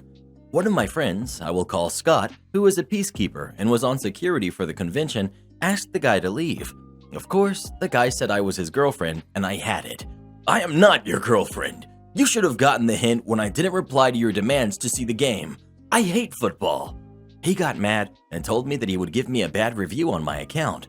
I just told him good, and Scott made me get on his laptop after the guy left to shut down my account. After the incident, I got an email from some guy named Paul who was Eric's friend and ride. He apologized for what happened and hoped I had a good convention because Eric ruined the football game for him and his wife. We should have gone to your convention because you actually sounded like a way better person to hang out with than him. So far, Eric was just an entitled jerk who just felt he had to boss me around. Have you ever met anyone from a dating site? If so, how did it go? Please let us know. Dating sites always matched me up with Kevins and Chads, so eventually I just settled for Reddit boy over here. Am I the jerk for refusing to take a DNA test to keep inheritance? I, 25 male, am having a clash of morals and obligations and would like an outside perspective. When I was 13, my parents passed, and I was raised by my paternal grandparents. It was the easiest choice since they lived in the same area when my parents were alive and visited them frequently. I am my grandparents' only grandchild, as the aunt, 43 female, is child-free, so when they passed on, they left me their house. The current total value of the house is around $500,000, and that's lowballing the estimate, and it's fully paid off, so I basically have a really good head start in life, although I could never imagine selling it. Recently, I was approached by a man, 38 male, John, claiming to be my grandfather's son and would like a DNA test to verify it. I was shocked and didn't believe him and told him to buzz off because that would mean that my grandfather cheated on my grandmother. He also contacted my aunt and she recognized him as the neighbor's kid who moved away years ago. Apparently, my grandparents were friends with his parents, but then one day there was a huge fight and the couple moved away. John stated that his mom had an affair with my grandfather, and when the husband found out, he divorced his mom and they were forced to sell their house. John said that his mom's husband wanted nothing to do with him since he wasn't sure if he was the father and abandoned him. Years later, John tracked him down, and after a DNA test was confirmed that he wasn't the father. John's mom confessed that the only other possible candidate was my grandfather. John's mom insisted her ex was the father for years. My aunt lives in another country, so John has been asking me to do a DNA test so that he can finally know for sure who his grandfather is. I was willing to do it until my girlfriend, 26 female, brought up the issue of ownership of the house. I did a quick check, and if the DNA test proves that John is indeed my grandfather's son, he might be able to sue for a share of the estate. If it came down to it, I would be forced to sell my home because there's no way I could buy out even 1/3 of the share if John wanted it. I contacted John and said that I would be more than willing to do a DNA test, but only under the condition that he sign away any rights or claims to the house if he's proven to be my grandfather's son via paperwork that my lawyer will draw up. I didn't hear from John for days, but then got an angry call from a woman claiming to be his wife who called me greedy and selfish, that I couldn't possibly know that pain of not knowing who my father is and that my grandfather owes John. I hung up on her and contacted a lawyer. So far, unless John can present enough evidence to create doubt, he doesn't have much of a case, especially since the possible father is already passed. While I'm content with never giving John what he wants until he waives his rights, and my aunt won't either, his wife has begun stalking me on social media and putting me on blast. Am I the jerk? ETA, just in case this wasn't clear and to give more info. 1. My aunt is aware of everything and supports what I'm doing. 2. My grandparents' will was very clear once they both passed, I'd get the house. My aunt got their life insurance policy, we split the remainder of their savings, and sentimental items were to be given to the designated people. There was no mention of giving anything for a possible secret long-lost kid. 3. My grandparents were cremated, so John wouldn't be able to even request that my grandfather be tested, although my aunt and I haven't told him that. 4. I did initially block his wife, but she created other accounts. 5. I'm an American and I live in the USA. Well, what would you do in this situation? Would you go ahead and get the DNA test or not? Please let us know. Heck no. I'd tell John and his wife to buzz off. That time a boss destroyed his own company. This is my dad's story, but he's not into Reddit. My dad is a hard worker. This happened about 15 years ago. Worked for a company that fixed and rented heavy equipment, backhoes, scissor lifts, steamrollers, forklifts, etc. His boss, the CEO of the company, whom he reported to directly, was a middle-aged Italian guy whose grasp of English was tenuous at best. He understood what people were saying, but had trouble communicating his own intentions back clearly. On the other hand, my dad had zero grasp of Italian, but spoke perfect English. However, he was a solid mechanic who would go on to make the machine bay of this company something approaching a Sherman production line a la 1943. Things got done. And even though he didn't always understand what the boss wanted him to do, he just focused on the reason he was hired: manage the repair bay, hire new mechanics, train new hires, and off-site on-call repairs. Well, boss guy gets in his head that my dad is going to replace him as the leader of the company because he's much better liked, speaks perfect English in an English-speaking country, and has basically all the department heads coming to him for help, even though he's technically only in charge of the repair bay. And so he calls my dad in, chews him out. We think it was mostly Italian, so my dad wasn't picking up on it, but the tone indicated as much, and manages to communicate that he's being fired for poor work performance. And my dad just smiles, shakes the guy's hand, and leaves. And thanks to his less than firm grasp on both the English language and business law, the boss guy just sent him on his way with his last paycheck and nothing else.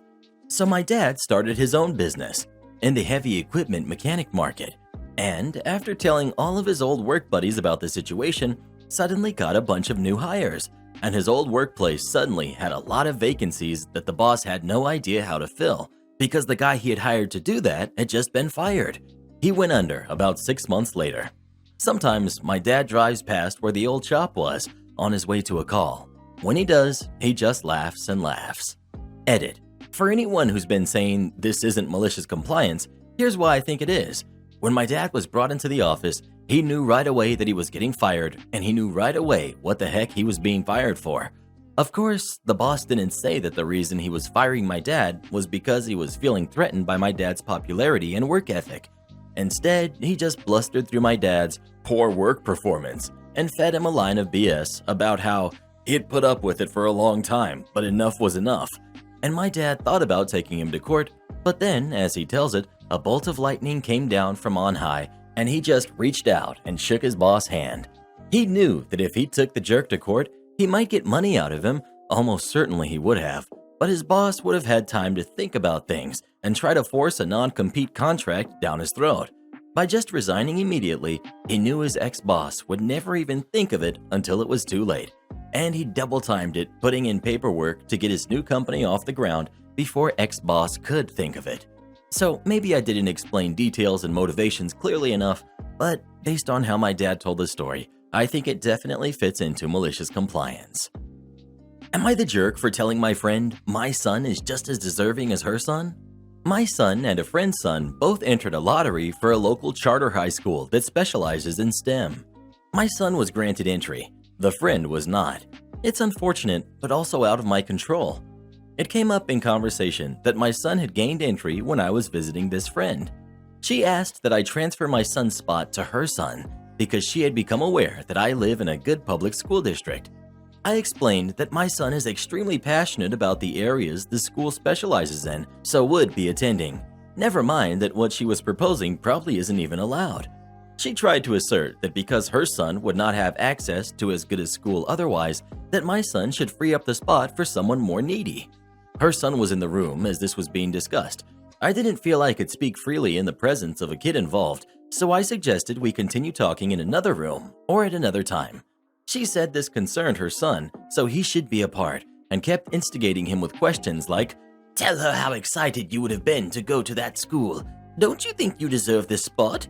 He seemed uncomfortable at first, but obviously did feel strongly and passionately that he deserved to go, so warmed up to participating in the conversation.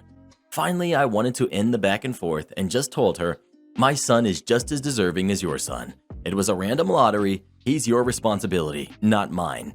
This isn't the only option for education you have. You knew admission wasn't a sure thing, and it was wrong to pin his hopes on it," and left. Now, looking back, I feel badly because I worry I should have removed myself rather than engage in front of her son. Two wrongs don't make a right, and just because she wasn't being the best adult doesn't give me an excuse to do what I did. But I do believe the things I said, and I'm not the one who put her son in the situation. So I'm really broken up. Am I the jerk? Well, who do you think is the jerk? OP or her friend? Please let us know. New manager wanted my dad gone. Oops. This is my old man's story from around 8 years ago. I've gotten a lot of enjoyment out of this subreddit, so I thought I'd share. My dad, X, was a first-generation Asian immigrant with a PhD who had been working as a senior engineer for a shell refinery for almost 2 decades.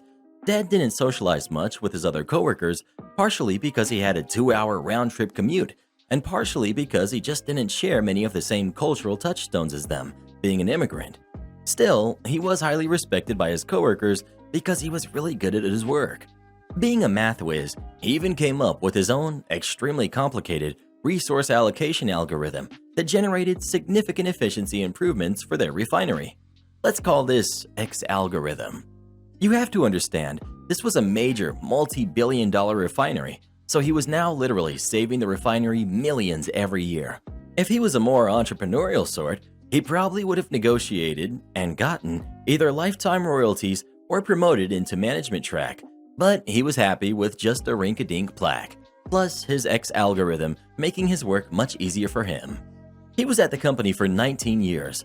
Over the course of these 19 years, most of his managers either retired or were promoted into senior management outside his orbit, but each time they'd tell the new replacement, "Hey, don't mess with X. He's a good dude and saves the company a ton of money." Dad didn't play the schmoozing game, so he stayed as a senior engineer and never made it into management track, but he was alright with that. Unfortunately, during the 19th year, there was a 3-month gap between the last manager leaving and the new manager arriving.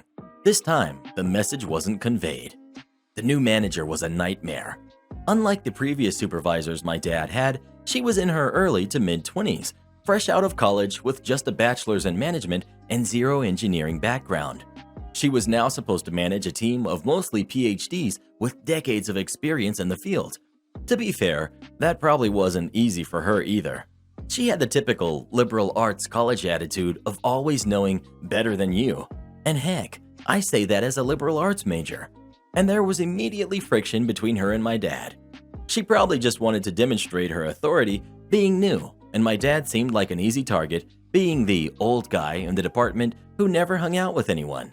It all came to a head one day when she very publicly called him out on some calculations she claimed he got wrong and offered rather smugly to teach him the math behind it. Oh heck no.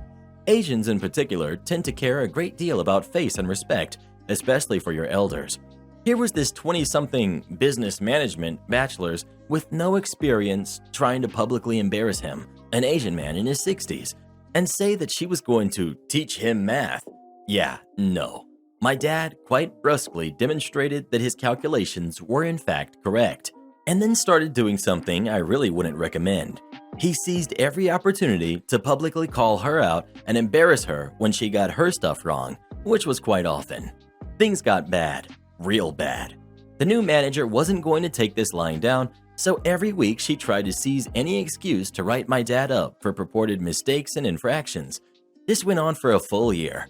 He had gotten an outstanding rating on every annual report since 1995. The new manager tried to give him a not adequate rating on the 2014 one and basically threatened to fire him, 1 year short of his 20-year retirement with pension, unless he wrote a self-critique and came up with a self-improvement plan. That was the absolute last straw. My old man had lived through the Cultural Revolution in China, which was all about stupid teens and college kids harassing their elders and making them write self-confessions and self-criticisms. He wasn't going to put up with this crap, so he said, forget it, and gave HR his 1 month's notice. You want me gone? I'm gone. Forget you and your pension. The first day, all was quiet. The next day, all heck broke loose. While none of us were there, this is how we imagined things went down. New manager. X has decided to quit instead of improve his performance. Senior manager. Oh, okay. Wait, so who is going to run the X algorithm? New manager. X algorithm? Senior manager. Oh no. Senior management basically realized that no one besides him even knew how it worked, much less would be able to maintain and operate it. He had created it all from scratch. Once Dad was gone, the algorithm would be gone with it, along with the millions in efficiency savings each year.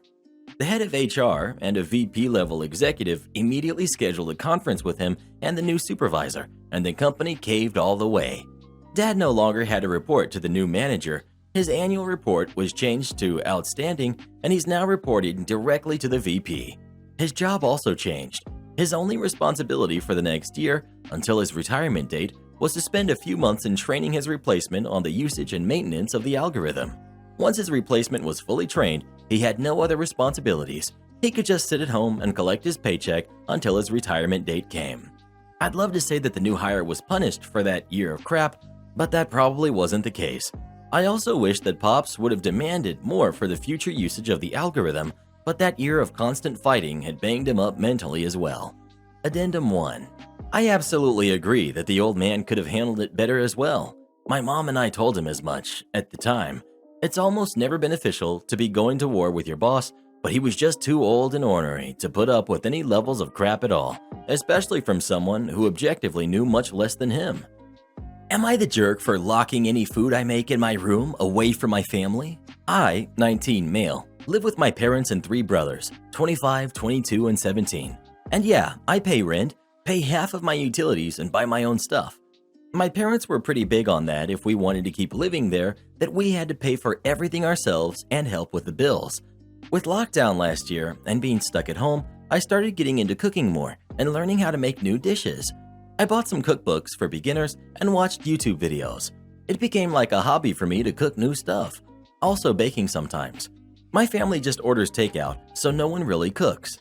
My dad started making fun of me being the lady of the house because even my mom doesn't cook. Then my brothers started to tease sometimes too. I don't know why it was such a big deal. They got me a pink apron as a joke gift once. I work full-time, so sometimes I don't have the energy to make a whole dinner when I get home from work. So I started cooking weekends and making sure I had enough leftovers for the week. Guess who started eating whatever leftovers I left in the fridge? My dad. Sometimes my brothers, but mainly my dad, because I'd get home and he'd be there eating. It didn't bother him in the beginning, but what did is the fact that he was still making jokes about me, yet still eating the food that I was making. I told him he's a hypocrite for doing that, but he doesn't see it as anything because it's food for the family according to him. Last week, I made lemon garlic butter chicken thighs with green beans, and I was craving it like crazy at work. When I got home, it was gone. So that really got to me. And on the weekend, I bought myself a mini fridge with a lock to put in my room, and that's where I'm putting whatever dinner I make. Now my dad is getting all upset for overreacting to his jokes and being stingy with my food. I already told them I don't like the jokes they make and that they still think it's fine to eat my food. Like, I'm fine with making some for them, but not if they keep calling me names for it. That's why I'd rather just keep it from them then. They're still telling me I'm being too dramatic, and my mom agrees since they're only playing around with me. So now I don't know. Was it too much that I'm locking my food away in my room and not wanting them to have any? Am I the jerk for moving out without my husband and taking the couch with me? I, female 28, have a rough situation. I didn't get into college and my parents weren't supportive. I started working several retail jobs and obviously wasn't able to save money because of constant needs like medical needs, groceries, self-care, etc. We lost our apartment. We moved in with my husband's family. They have a 4-bedroom home. They had rules. No internet, no dogs were allowed. I miss my boys. No showering unless one a week. Every morning I wake up to the sound of my brother-in-law's kids yelling, trying to find their socks, books, or my sister-in-law arguing and begging her fiancé to not leave after they had another argument. Father-in-law yelling at the neighbor for God knows what. Brother-in-law yelling at the kids, or mother-in-law telling me to get ready to work around the house before leaving for work. They've taken over the couch I brought with me. The family would start welcoming me, saying, "Hey, come join us," on the couch. Then when I did, no one wanted to give me space to sit. I ended up sitting on the arm of the couch every time. Lately, my sister-in-law's fiancé sleeps on it after their nightly arguments. Every time I talk to my husband about getting our own place to rent, he'd first ask, "Why can't you get along with the others, silly?" Goes on about how families need it in times like this to keep us cheered up and supported. Then says he'd save up half and I save up half for rent. But at the end of each month, he'd tell me he spent the money on groceries or other things since that's what he gives to his family in return. It was hopeless, because even if we were able to save up to pay rent for 1 month, I'm sure my husband won't be able to save money for next month's rent, and we'd be humiliated and kicked out. 2 weeks ago, I got back from work, to find out that my husband used the money that we were going to pay for our apartment on a gaming chair. We had an argument, a huge one. I packed my stuff and left with my couch. I found a place to rent with a roommate. I've been here for 2 weeks. He texted me at night saying the chair was brother-in-law's idea and he returned it eventually. However, he and his family didn't appreciate me leaving like that. He argued that I was making it look like his family were bad folks and the couch shouldn't have been taken as well. He wanted me to come back so we could rent a place together next month. He meant June. I refused since I already paid. He's not accepting it, calling me mean and selfish for what I did. Well, who do you think is the jerk? OP or her husband? Please let us know. I hope you divorce this guy. Him and his family sound like a bunch of yahoos. Karens are starting to realize some of the dynamics have changed. Last week, glorious night. Party of 6 comes in headed by a Karen. Wants 2 4-top, high-top tables pushed together. Host says can't do it. Social distancing. You'll be too close to the other table next to you now. Let me speak to the manager. She's calm, just insistent, and it's obvious she's played this card before. I roll up. How can I help? Can we push these 2 tables together? No, can't. Social distancing, and now you're too close to the next table. You can have that table that's for 6 in the corner. You can have that booth for 6 after we clean it, or you can have that table for 6 outside after they get up, about 10 minutes. All the while, I'm pointing to each table like I'm showing them emergency exits on an airplane. You can't push those tables to... No, we will not be moving tables. You can have, and I point to the tables again. You know what I think? She begins turning to her friend. You know what I think? Both of them together. We go somewhere else. At this point, I clap my hands together and say, thank you and have a great night, and immediately turn around and walk away. The best part is Karen stares at the back of my head for a solid 2 seconds before she shuffled out. I didn't realize this until I watched the video of the exchange. Easily made number 3 in my career highlight reel, but only one of the handful of Karen moments since we reopened. The Karens decided to leave the restaurant? Oh, that poor manager. Support our channel by joining as a member today, and we'll give you a shout out in our next video. Or come watch this video next. You won't believe what Karen does in that one.